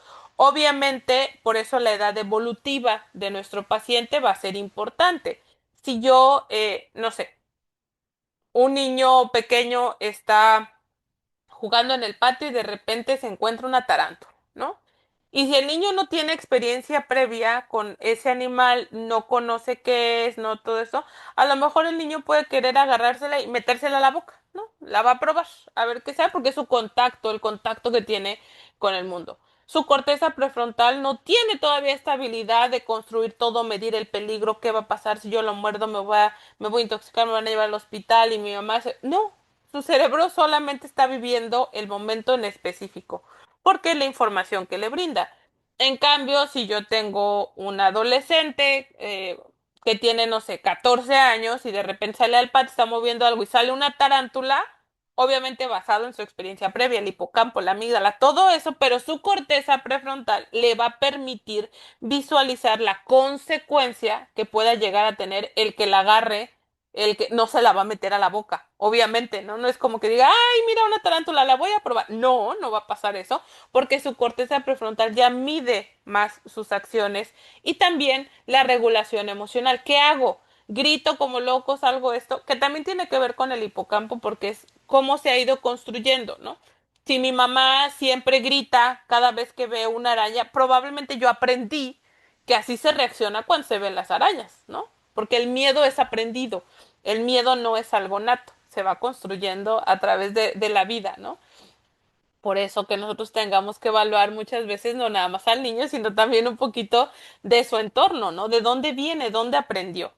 Pero esta parte de la corteza prefrontal se encarga de eso, de regular las emociones y se conecta obviamente con la amígdala, ¿no? Como que es el que le dice a la amígdala, hey, bájale, relájate poquito. Ahorita resolvemos la situación. Pero, pues, si todavía no está completamente desarrollada, por eso los adolescentes tienen esta tendencia de repente a conductas de riesgo, ¿no? A conocer el mundo a través de experiencias y una frase muy típica de los adolescentes es, sí, pero a mí no me va a pasar, ¿no? ¿Por qué? Porque su corteza prefrontal todavía no les da toda la información desmenuzada de que sí, sí les puede pasar a ellos también, lo que sea, ¿no? Entonces, bueno, decíamos que como clave, ¿no? Para comprender el niño que regula, organiza y controla su producción proyectiva a través de la corteza prefrontal con la regulación emocional, modula la intensidad de la respuesta límbica, permite tolerar emociones sin desbordarse. ¿Por qué? Porque no es una experiencia tangible, ¿no? A través de la imaginación podemos elaborar muchísimas cosas, porque si bien es cierto que el cerebro muchas veces no distingue, ¿verdad? Si lo que yo estoy percibiendo es real o es imaginario, si es una película, pero a través de la parte proyectiva lo podemos hacer de una manera más controlada, donde no se active de primera instancia todo el recuerdo tal vez traumático de manera desbordante, sino que se va haciendo poco a poquito. El niño puede estar jugando con unos muñequitos a que los papás se van y a lo mejor no desatarse en llanto porque su cerebro lo interpreta de manera diferente. Que si yo me siento y platico con el niño y le pregunto tal cual cómo se siente ahora que su papá se fue de la casa y los dejó y mamá esto, puedo activar esa parte desbordante porque se percibe como una amenaza más real y se puede desbordar emocionalmente porque su corteza prefrontal todavía no tiene la capacidad de regularlo por completo, ¿no? Pero a través del juego se hace de una manera más controlada.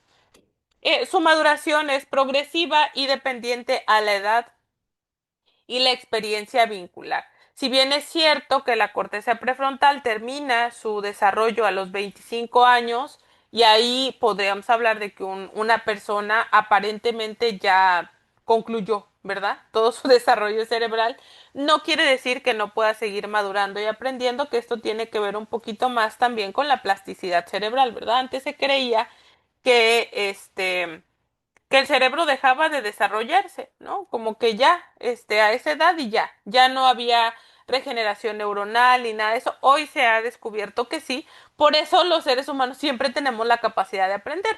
O sea, muchos de los que estamos aquí, incluyéndome a mí, no tenemos menos de 25 años, ¿va? Ya tenemos poquito más, no sé, unos 2, 3 añitos más. El punto es que, este, podemos seguir aprendiendo, por eso están aquí. Si no hubiese plasticidad cerebral y esa capacidad del cerebro, pues ya ahí se acabaría todo. Pero no, lo cual es bueno porque podemos seguir aprendiendo, pero a veces nos juega un poquito en contra porque todavía el desarrollo emocional y esa parte de habilidades sociales y psíquicas y demás, muchas veces nuestros pacientes todavía no la tienen, incluso aunque atendamos a adultos, ¿verdad? Entonces, bueno, hay que ir trabajando también en esa parte. Ahora, como indicadores clínicos relacionados a la corteza prefrontal, vamos a ver narraciones caóticas o desorganizadas pueden indicar inmadurez o sobrecarga emocional. ¿Cómo vamos a detectar hacia qué va, si es por la parte de inmadurez o es la sobrecarga emocional? Con el complemento a lo mejor de otras pruebas, que no sea nada más una prueba, complemente otras pruebas con la observación, con el juego, con la narrativa. Entonces ahí es donde vamos nosotros consolidando para ver si es por una cuestión de inmadurez, a lo mejor hay algún retraso neurológico, hay algo más allá, o hay una sobrecarga emocional en el niño que nos da estas historias muy caóticas, ¿verdad? Excesiva racionalización o respuestas muy estereotipadas pueden reflejar defensas de control, ¿verdad?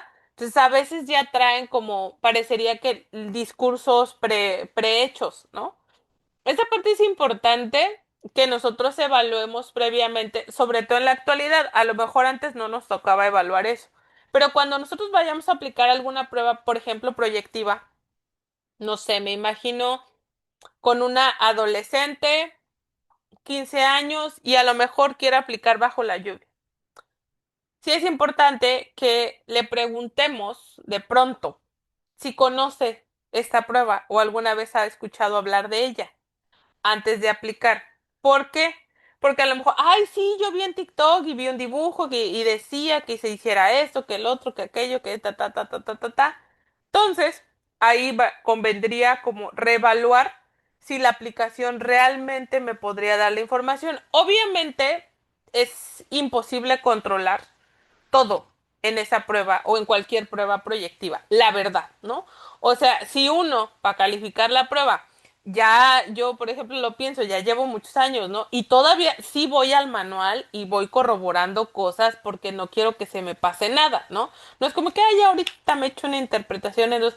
No, hay cosas que de repente, elementos que no son tan comunes y que tienes que ver ciertas cuestiones. Entonces, la verdad es que siendo realistas, yo lo veo, si yo que interpreto, que hago que esto, yo no me sentiría con la confianza de decir, ahorita me hago un dibujo donde salga lo que yo quiero manipulado al 100%. No, o sea, es complicado, ¿no?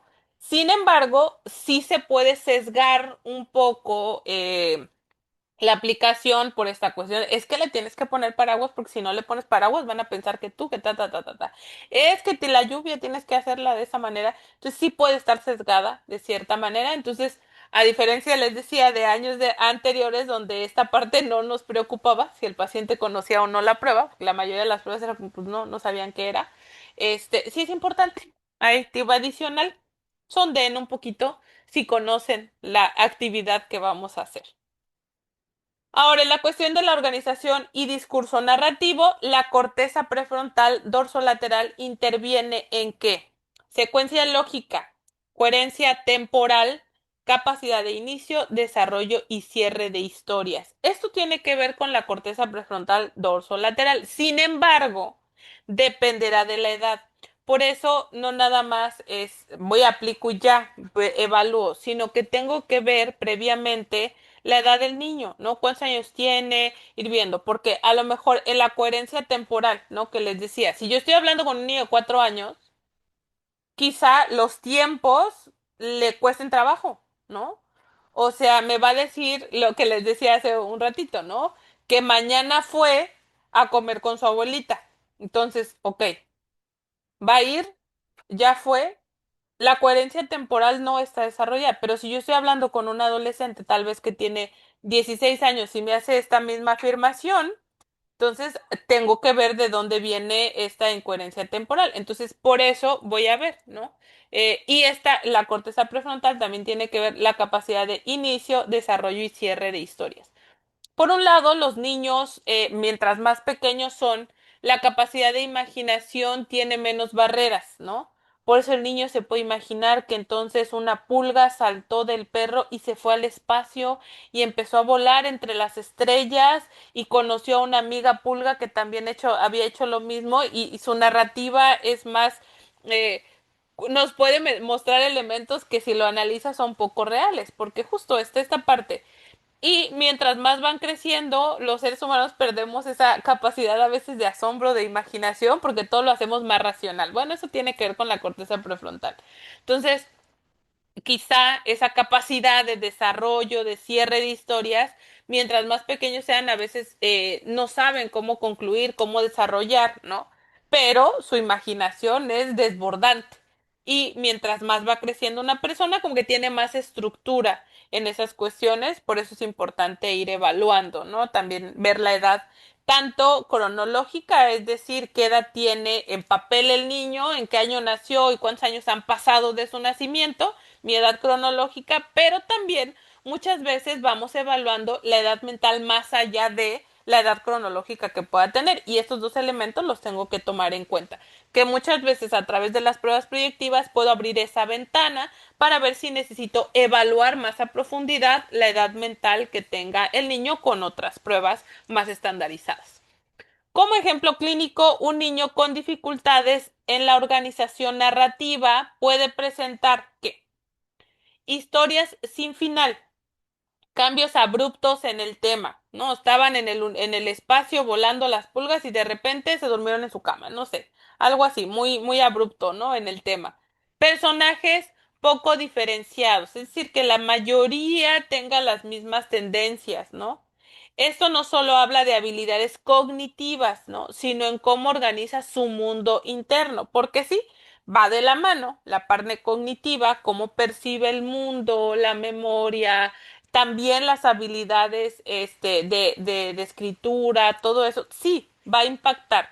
Por eso muchas de las pruebas proyectivas, a diferencia de ciertas pruebas estandarizadas, pueden ser más adaptables, ¿no? Por ejemplo, una prueba que a mí me gusta mucho, este, y es proyectiva en la cuestión verbal, o puede ser escrita, es la de Sachs. A mí me gusta mucho aplicar esa prueba, pero hago modificaciones, no siempre la aplico de la misma manera. A mí, por ejemplo, me gusta aplicarla de forma oral, ¿no? Que sí, sé que está ahí la hojita y le puedo dar al paciente y puede hacer, pero a mí me gusta más hacerlo así. ¿Por qué?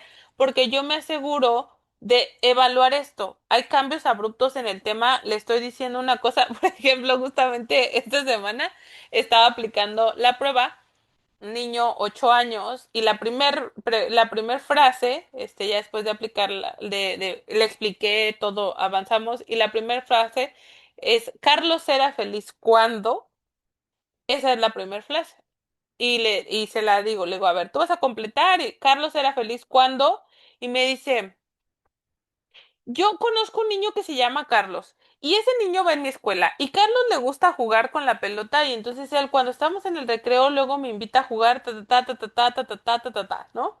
Entonces a lo largo de la prueba le digo, ok, va. Pero no estamos hablando de un Carlos. Imagínate como en español cuando estás en la escuela y la maestra te dice, completa la frase, este, el niño juega con con la pelota. Ok, así como esa, vamos a completar. Entonces, bueno, como no es Carlos tu amigo, vamos a cambiarle, te voy a cambiar un poquito la frase, ¿va? El niño era feliz cuando, y entonces ahí sí ya hubo una mayor comprensión. Entonces me di cuenta que si yo le ponía, como vienen las frases ahí, le decía el nombre el niño buscaba a alguien con quien relacionarlo y entonces las historias se iban por otro rumbo, ¿no? Entonces pude ir adaptando la aplicación sin perder la esencia de la estructura de la frase, pero pude adaptarlo a las necesidades específicas del niño, ¿no? Porque sí, poquito disperso. Entonces ahí vamos viendo esa parte, ¿no? O cuando hay cambios abruptos de tema, ¿no? O sea, si la frase, y eso me pasó mucho con él, que la frase era orientada hacia una cosa y me respondía algo que absolutamente no tenía que ver. Trataba yo como de reestructurar para ver, y hubo algunas que de verdad no logré que regresara al tema central, sino que las defensas estaban súper activadas, ¿no?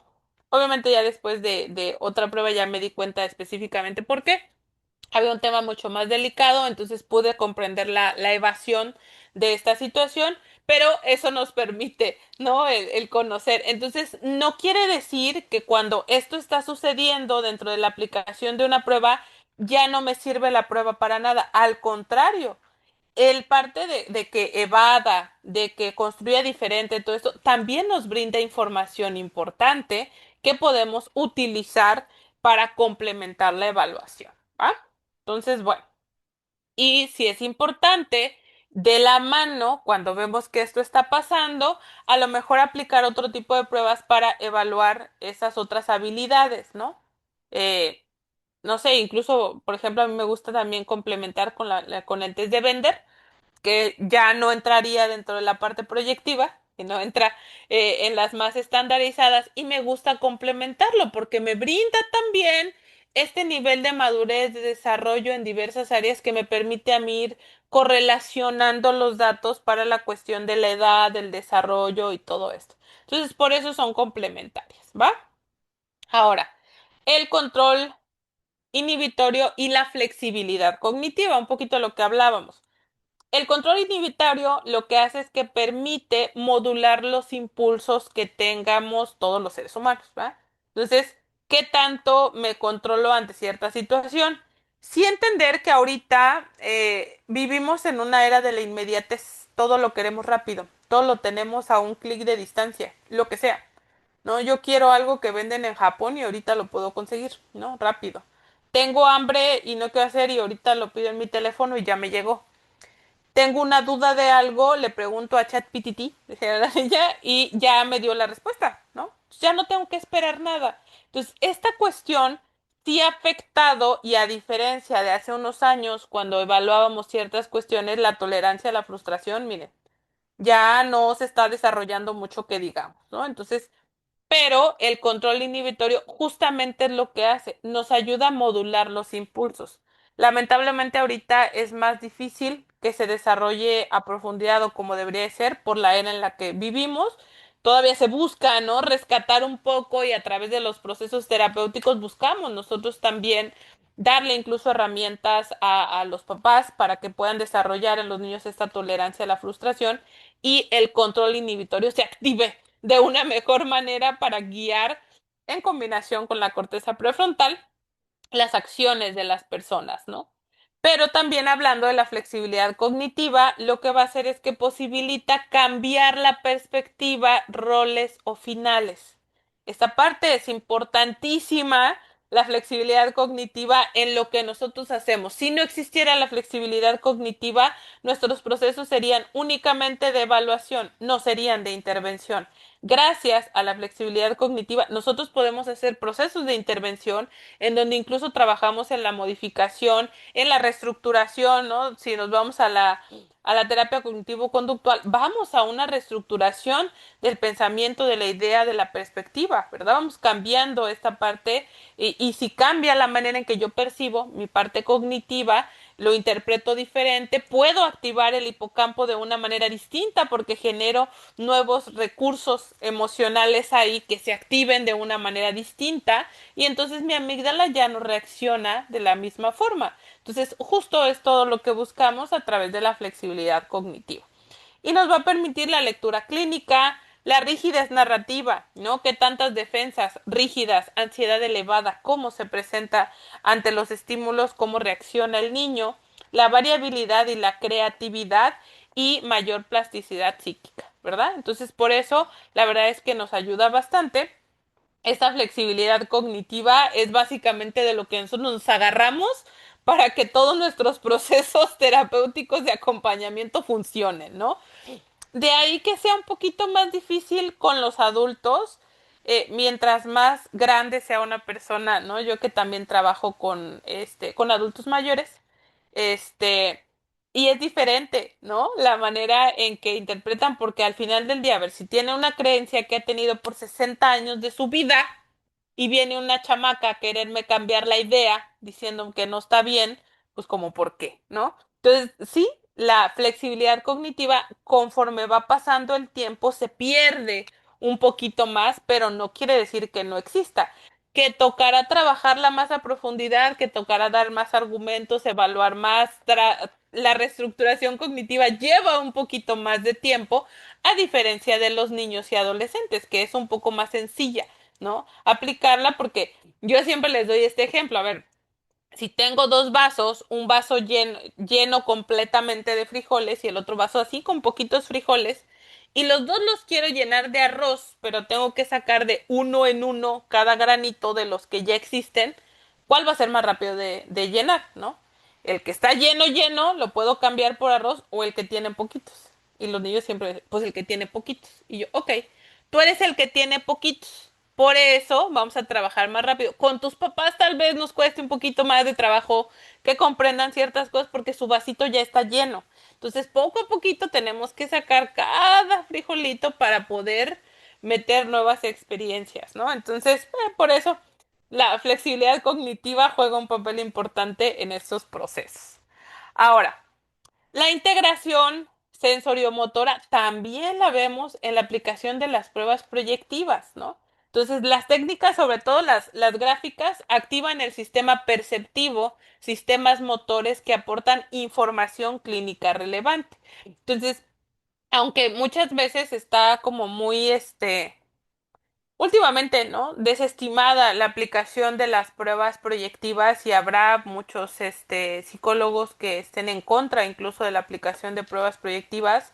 Para mí, y si lo analizamos a nivel neurológico, tienen vital importancia, tienen validez clínica también. Obviamente sí, es más relativa, ¿no? A ciertas situaciones, a otros elementos, pero también se activan muchos sistemas a nivel neurológico relevantes y la activación sensoriomotora también nos permite, ¿no? Cómo percibe el niño, cómo lo aplica, qué tanta capacidad tiene, ¿no? Para la motricidad fina, la motricidad gruesa, dependerá de lo que estemos haciendo, también va implicada en los procesos de aplicación de pruebas proyectivas, ¿verdad? Dentro de esas áreas parietales y occipitales que se activan está el procesamiento visoespacial, ¿no? La organización del espacio. Pongo un sol enorme, así grandote, en toda la hoja hay una casita chiquitita. La cabeza del muñeco es muy grande y su cuerpo es chiquititito. Tiene que ver también con el procesamiento visoespacial versus la interpretación y el mundo interno del niño, ¿no?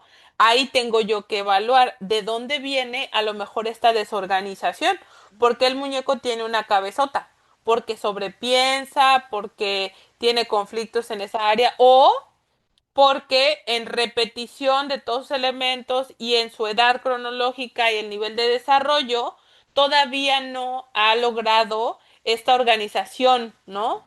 Visoespacial de todo lo que, los elementos que tiene que poner. Entonces ahí nos va a permitir complementar, ¿no?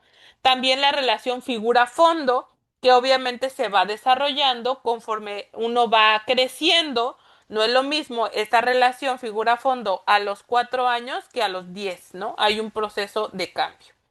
Estas áreas permiten observar manejo del espacio gráfico, límites, invasiones o vacíos y la direccionalidad del trazo, ¿verdad? ¿Hacia dónde va? ¿Va todo esbozado hacia la izquierda o hacia la derecha? Y esto ya profundizando más, que vamos a profundizar muchísimo más mañana en todos estos elementos, pues ahí es donde me va a permitir ir haciendo la lectura, ¿no? Pero todo viene de este procesamiento de las áreas parietales y occipitales del cerebro, ¿va? La importancia del trazo, la percepción y la secuencia. Desde la integración sensoriomotora, ahorita que estamos viendo esa parte de estas cortezas, se analiza los trazos, ¿no? ¿Qué tanta firmeza? Si es tembloroso, si se interrumpe. Esta parte ahorita la vamos a ver a grandes rasgos. Les decía que la interpretación más a profundidad acerca de cómo se relaciona con la parte emocional, con el área de conductual y todo, la vamos a ir viendo, ¿no? Pero en cuestión sensoriomotora, trazos. Si es firme, tembloroso, interrumpido, tiene que ver con esta área. La presión, si es débil, si puede señalar un poco inhibición o inseguridad, o si es excesiva, ¿no? Esta parte puede ser tensión, puede ser impulsividad. La secuencia también, si hay un orden lógico o está fragmentado, por donde empieza el paciente a representar, no sé, hablando a grandes rasgos, a lo mejor en un macover el paciente empieza por los pies. ¿Por qué? Lo normal regularmente es empezar por la cabeza. Entonces, cuando hay esto, entonces yo empiezo a ver toda esta parte y tiene que ver con el área sensoriomotora, pero también con el mundo interno del niño, la interpretación y algunos rasgos, ¿verdad? Entonces, de aquí que nosotros a la hora de la observación de las pruebas también voy a evaluar esto, la precisión del trazo, eh, cómo son, la secuencia, de dónde empieza, hacia dónde se dirigen, porque tiene relación, ¿va? Ahora, un ejemplo clínico, un niño que dibuja con presión excesiva, trazos repetitivos, puede estar expresando sobrecarga emocional o dificultad en la regulación de impulsos más allá del contenido del dibujo, porque puede ser que está dibujando a su familia feliz que salió al parque, ¿no? Sí, aquí les ponía un pequeño ejemplo, ¿no? Abajo. ahí está un dibujito, a lo mejor puedes decir, ah, sí, es que es un día que fueron al parque y estaban todos muy contentos porque estaban juntos y estaban felices. Eso en cuanto a la narrativa, tal vez, en la construcción de la historia, ¿no? Pero si veo que hay trazos muy marcados, que son repetitivos, que está sobrecargado, puede hablarnos de un conflicto emocional que quizá está disfrazando un poquito. Entonces, por eso vamos a ir evaluando esta cuestión para ir complementando, ¿no? No nada más la narrativa, sino también la presencia de de todos los elementos gráficos que van a estar cuando hablamos de proyectivas a través del dibujo, ¿verdad? Ahora, implicación clínica. Ahí está. Estaba viendo los tiempos porque ya me estoy comiendo tiempo. Que han de saber que ya la licenciada ya nos pone ahí más tiempo, pero regularmente en sí los talleres deben durar hora y media, pero yo siempre me como la otra media hora. Entonces, bueno, implicación clínica integradora. Las técnicas proyectivas permiten observar cómo el cerebro integra emoción, memoria, percepción, movimiento y regulación dentro de una tarea simbólica. Estas son áreas importantes. Emociones. ¿Qué emociones presenta físicamente? Cuanto yo observo, pero también qué emociones quedan plasmadas a través de la historia, a través del dibujo. La memoria, cómo se activa el hipocampo que veíamos, ¿no? Se activa el hipocampo y va a dar una reacción de experiencias previas que tengan, se viene a hacer un compilado rapidito a la hora de yo poder expresarlo, ¿no? La percepción, cómo percibo los estímulos que se me están presentando, como amenazantes, como amigables, ¿qué percibo, no? El movimiento, ¿no? El movimiento en cuanto a la representación gráfica, ¿no? ¿Qué tanto movimiento hay en el dibujo, pero también en la representación física que pueda llegar a tener nuestro paciente? Y la regulación dentro de una tarea simbólica. Se ve muy ansioso, se ve tranquilo, se ve rígido. Todo esto lo vamos a ir evaluando. Desde esta perspectiva, no se interpreta solo qué produce el niño, sino que se observa el cómo, el ritmo, el proceso y la experiencia emocional durante la tarea, ¿verdad? Entonces, esta parte sí la recalco bastante porque por eso me pasa mucho. Yo me encontré el otro día ahí en Facebook, uno se encuentra cada horror de repente. Hay una página que no me acuerdo cómo se llama, mañana se las voy a buscar, pero yo veo que todo el mundo sube de mi hija dibujó ese dibujo, ¿qué significa? Y alguien lo interpreta. No sé qué sea, pero les dan unas interpretaciones acá muy profundas y digo, ¿cómo? O sea, la verdad es que eso, siendo realistas, es antiético, no debería existir. O sea, para empezar, si tu psicólogo está subiendo un dibujo de un paciente a una red social, ¿qué va a pasar el día de mañana que se meta y vea su dibujo ahí interpretado por quién sabe quién? O sea, es una falta al código ético de entrada, ¿no? Y otra, tengo que evaluar más allá el ritmo. ¿Qué tanto tiempo se tardó? No es lo mismo si yo aplico una prueba de no sé, bajo la lluvia y el niño se tardó una hora completa en terminar el dibujo a un paciente que lo hizo en 3 minutos, ¿no? Hay una diferencia porque voy evaluando más cosas, ¿no? ¿Cómo fue el proceso? ¿Se mostraba rígido? ¿Estaba contento? ¿Qué estaba pasando? ¿No? Entonces eso también lo tengo que tomar en cuenta. Entonces, por eso las interpretaciones no se pueden dar a la ligera y ya dejarlas, sino que tiene más allá de, ¿no? Y bueno, las técnicas proyectivas constituyen un escenario neuropsicológico privilegiado para mí, donde el funcionamiento cerebral se expresa simbólicamente, ¿no? Entonces, el clínico que comprenda estas bases puede realizar lecturas más finas, éticas y profundas, entendiendo que cada producción es el resultado de una organización, perdón, cerebral, emocional y vincular en interacción, ¿no? Entonces va más allá de. Entonces la proyección no ocurre solo en el papel o en el juego. Ocurre en el cerebro integrando historias, emociones y el sentido del self o el sentido del yo, ¿verdad? Entonces eso es importante tenerlo en cuenta. Y pues bueno, terminé toda la información que tenía para el día de hoy. Perdón si hablo bien rápido, pero es que si no, no me da tiempo. Yo siempre quiero, me dice la licenciada Ceci, siempre quieres darles mucha información y yo sí, quiero que quede todo muy claro. Entonces, el día de mañana vamos a ver, vamos a continuar con el módulo 3, que son ya las técnicas, las pruebas proyectivas. Veremos más a profundidad los rasgos generales y la interpretación un poquito más de ellas.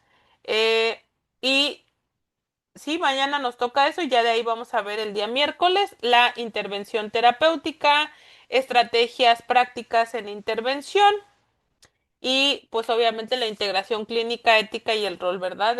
Como terapeutas. Aquí les dejo mis datos de contacto vía WhatsApp únicamente. No contesto ninguna llamada, pero si ustedes me mandan mensajito de WhatsApp, yo con todo gusto.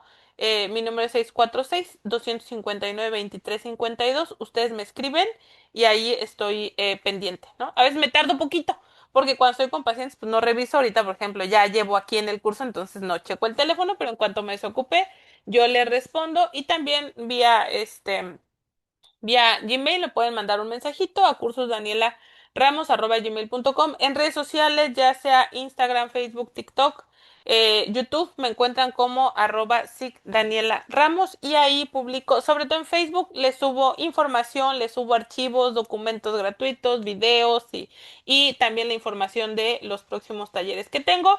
Les decía que cada mes me van a encontrar en ICADI. Aquí estoy cada mes con un tema diferente y vamos a iniciar también este diplomado eh, por ahí para que estén pendientes, ya está el calendario de los diplomados y pues me voy a ir a contestar rapidito unos minutitos, ya vi que ya activaron el chat, déjenme dejarles de compartir.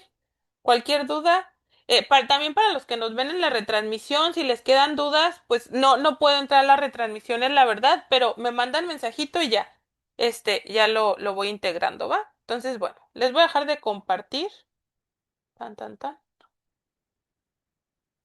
para contestarles las dudas que tengan, ¿va? Ok, vamos a empezar.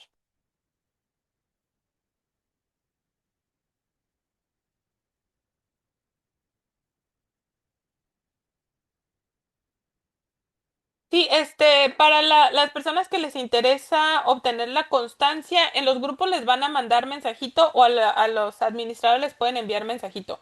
En esa cuestión de pagos, de información, de todo eso, yo no tengo la información porque a veces me mandan mensajito y siempre lo redirecciono con los coordinadores, ¿va? Si son dudas del taller, de esto, del otro, ahí sí, eso sí va conmigo, ¿va? Mm.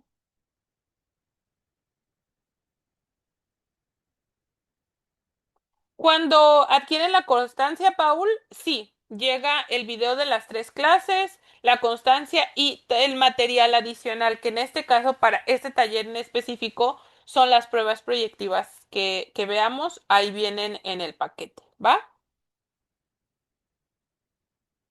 Mm, mm, mm, mm.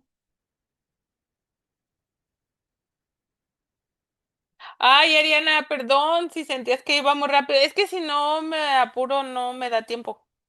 Pero ya, mañana le voy a bajar un poquito a las revoluciones, ¿va?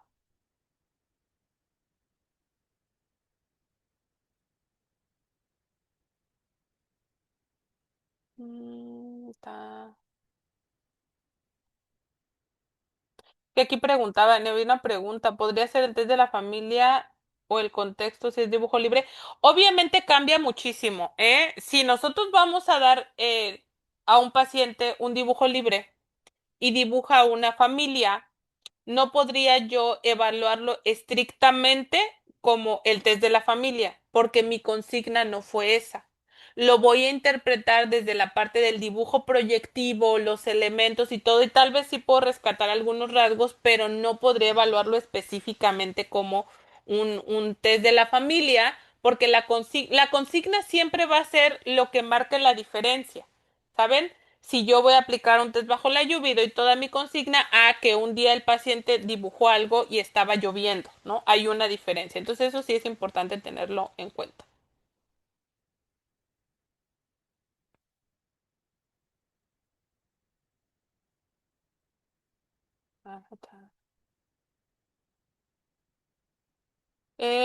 Pregunta Adriana, ¿en qué número de sesión aplicas pruebas proyectivas? Miren, les voy a ser bien sincera, no tengo como si bien es cierto que sí tengo mi protocolo, ¿no? Dentro de los procesos terapéuticos, sí depende mucho de cada paciente, ¿no? Porque a veces tengo pacientes, no sé, aunque sean adolescentes, que traen una sobrecarga, ¿no? O sea, es decir, ya viene y traen con discursos y te quieren hablar de la problemática y de la situación y eso, y entonces es el momento de desahogo, desahogo, desahogo, desahogo, y empiezas a conectar desde el lenguaje, ¿no? Desde la parte oral con el paciente. Entonces, si yo le quiero cortar porque voy a aplicar una prueba, puedo romper un poquito con ese vínculo, ¿no? Entonces, es un poquito ir evaluando, pero desde la segunda, ya desde la segunda, sesión, incluso a veces, por ejemplo, ¿no? Si ya tuve la sesión de entrevista con los papás, ¿no? Y tengo la primera sesión con el paciente y a lo mejor es un adolescente que no quiere hablar, ¿no? Dice, no, es que no tengo ganas de platicar. Ah, ¿te gusta dibujar? No, sí, sí me gusta dibujar. Ok, ¿qué tal si hacemos un dibujo? Puedo aplicar desde la primera sesión prueba proyectiva, pero va a depender un poquito de cómo esté el vínculo y cómo se vaya desarrollando la sesión, pero no hay ningún problema. Que sí recomiendo al pasar el tiempo reaplicar, ¿no? Entonces, si en la primera sesión yo apliqué no sé, entonces, bajo la lluvia, de persona bajo la lluvia, podría reaplicar después de unas sesiones para reevaluar y hacer una comparativa, ¿no? ¿Qué fue? Y esto nos va a ir complementando, porque obviamente yo ya observé la entrevista, ya se generó un vínculo de manera distinta, ya conozco más de la familia, entonces me va a complementar la información, ¿va?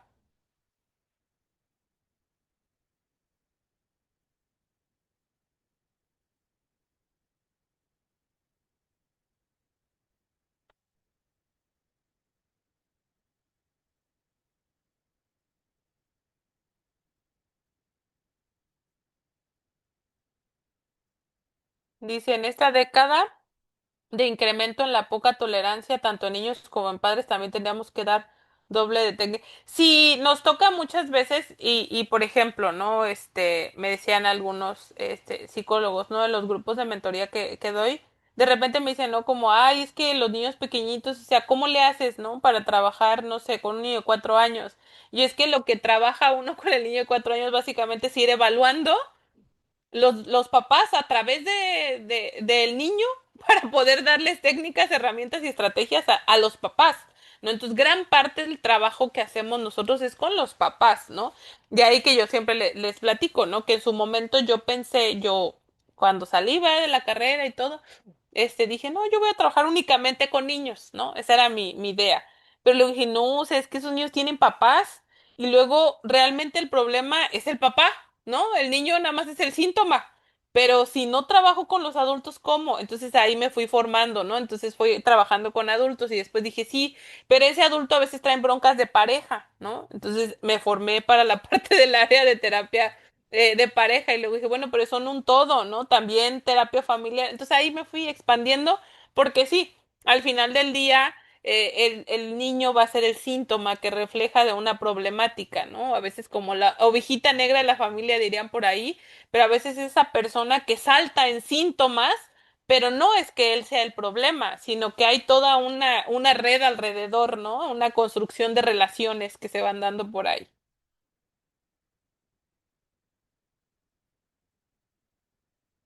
¿Y si hay algún tipo de miedo no aprendido o todos lo son? La verdad es que los miedos se aprenden, siempre. Si tú ves a un niño, por eso ves a un niño pequeñito, tú lo dejas, va, camina, agarra una araña, se la mete a la boca, mete la mano a la tierra, se va a aventar del escalón. Pero ¿qué pasa si ese niño un día se cae de los escalones y rueda? Se activa un miedo, porque su hipocampo guarda la experiencia como un evento que no fue tan grato, ¿no? Si cuando agarró la araña, mamá le dio un manazo en la mano y lo regañó, entonces se asocia esas arañas con un evento negativo, se guarda la información. Entonces, por eso los miedos se van aprendiendo, tanto por la experiencia que se vive como por la educación que te dan, ¿no? Si en mi casa, no sé, tienen un serpentario, porque mi mamá ama las serpientes, jamás voy a desarrollar el miedo a las serpientes porque siempre estoy en contacto y los juego y esto y lo otro, para mí lo normalizo, ¿no? Pero alguien que nunca ha tenido y de repente va ahí, entonces ve algo y se queda paralizado, ¿no? Entonces sí, los miedos son aprendidos. Espero, Darío, haber respondido tu pregunta. En consulta, ¿qué test se podrían usar para una persona que tiene ansiedad? Pues es que depende de qué quieras evaluar.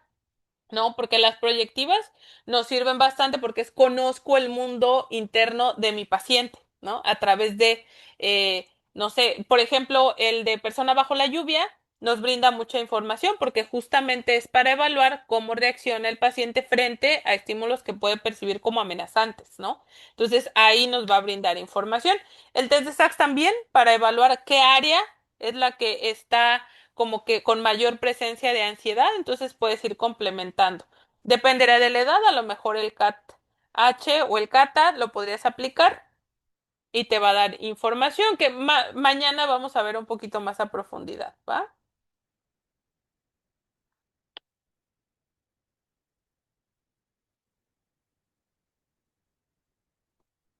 Ah,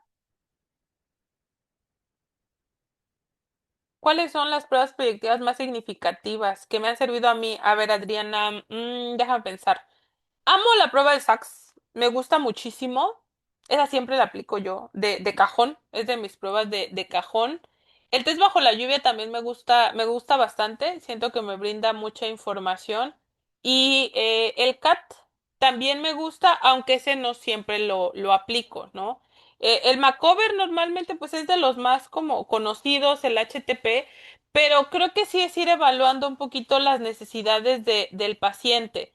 Y lo que más amo yo es a través de historias, de metáforas, de el juego, es la parte que a mí me gusta más, ¿no? El juego proyectivo es la parte que más disfruto y que siento que me brinda mucha más información, porque si de por sí a través del dibujo y a través de la construcción de historias podemos activar menos defensas, en el juego todavía muchísimas menos, entonces es como más libre y te permite ver de una manera más pura el mundo del paciente, entonces es la parte que más me gusta.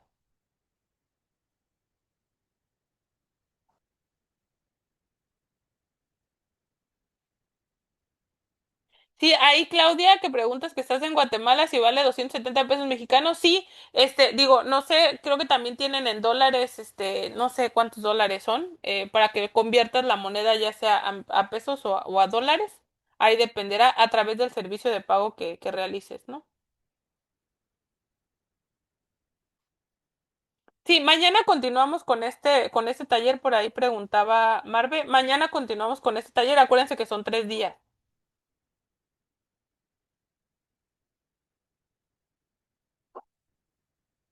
Entonces, en los archivos de los test proyectivos vendrá cómo interpretarlos. Miren, cada test viene con un manual.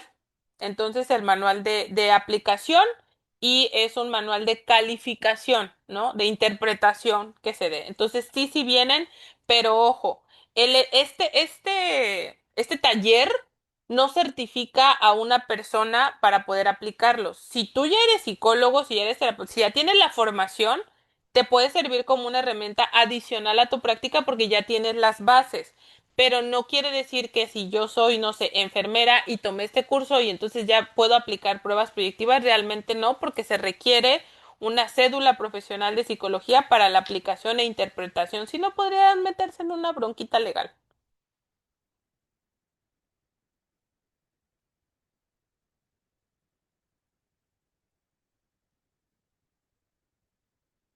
Gracias, Lore, que ahí estaban, ya vi, pasando el Insta. ¿A partir de qué edades se pueden aplicar todos estos test? Depende, híjole, es que depende de cada test. El día de mañana vamos a ver un poquito esa parte de las edades, qué edades son recomendables cada uno de los test, porque son diferentes. Sí, mañana vamos a ver un poquito más más a profundidad cada uno de los tests, Selene.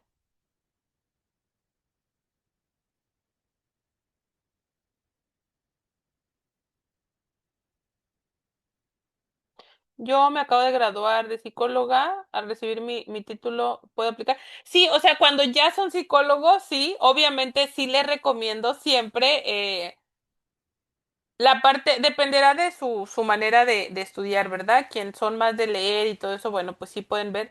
Pero si tienen la oportunidad de tomar por ejemplo, estos cursos les complementan, ¿no? Pero no, este curso, por ejemplo, no vamos a ver a profundidad un test nada más, sino que vamos a ver rasgos similares que les permitan. Pero sí les recomendaría que a lo mejor profundicen muchísimo más en la aplicación y la interpretación para que lo puedan hacer de una mejor manera, ¿va? Ahí está, sí miren, me dio tiempo.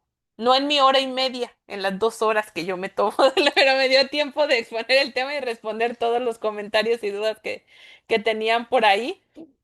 Pues yo les agradezco un montón que hayan estado el día de hoy en esta sesión. Espero los que son de primera vez que haya sido de la información brindada, ¿verdad? Les sea útil en su práctica profesional. Y pues nos veremos el día de mañana a la misma hora con Listo. la siguiente parte del tema. Cualquier duda, comentario, ahí les di mi número de teléfono, pueden mandar mensajito y en redes sociales me encuentran. La verdad, subo más información en Facebook, pero por cualquier medio me pueden contactar, ¿va? Entonces, Lick, no sé si quiere agregar algo. Sí, muchísimas gracias. Nada más para las personas que están preguntando sobre la información de la constancia, ahorita en el grupo ahí se los vamos a hacer llegar, la información de manera detallada, formas de pago y pasos a seguir. Cualquier duda, recuerden que con los administradores, ahí me encuentran como Ceci de León, pueden mandarme mensaje de manera directa para contestar las dudas en cuestión administrativa. Y también si quieren que les compartamos los enlaces de los talleres que están ahorita dentro del mes de enero.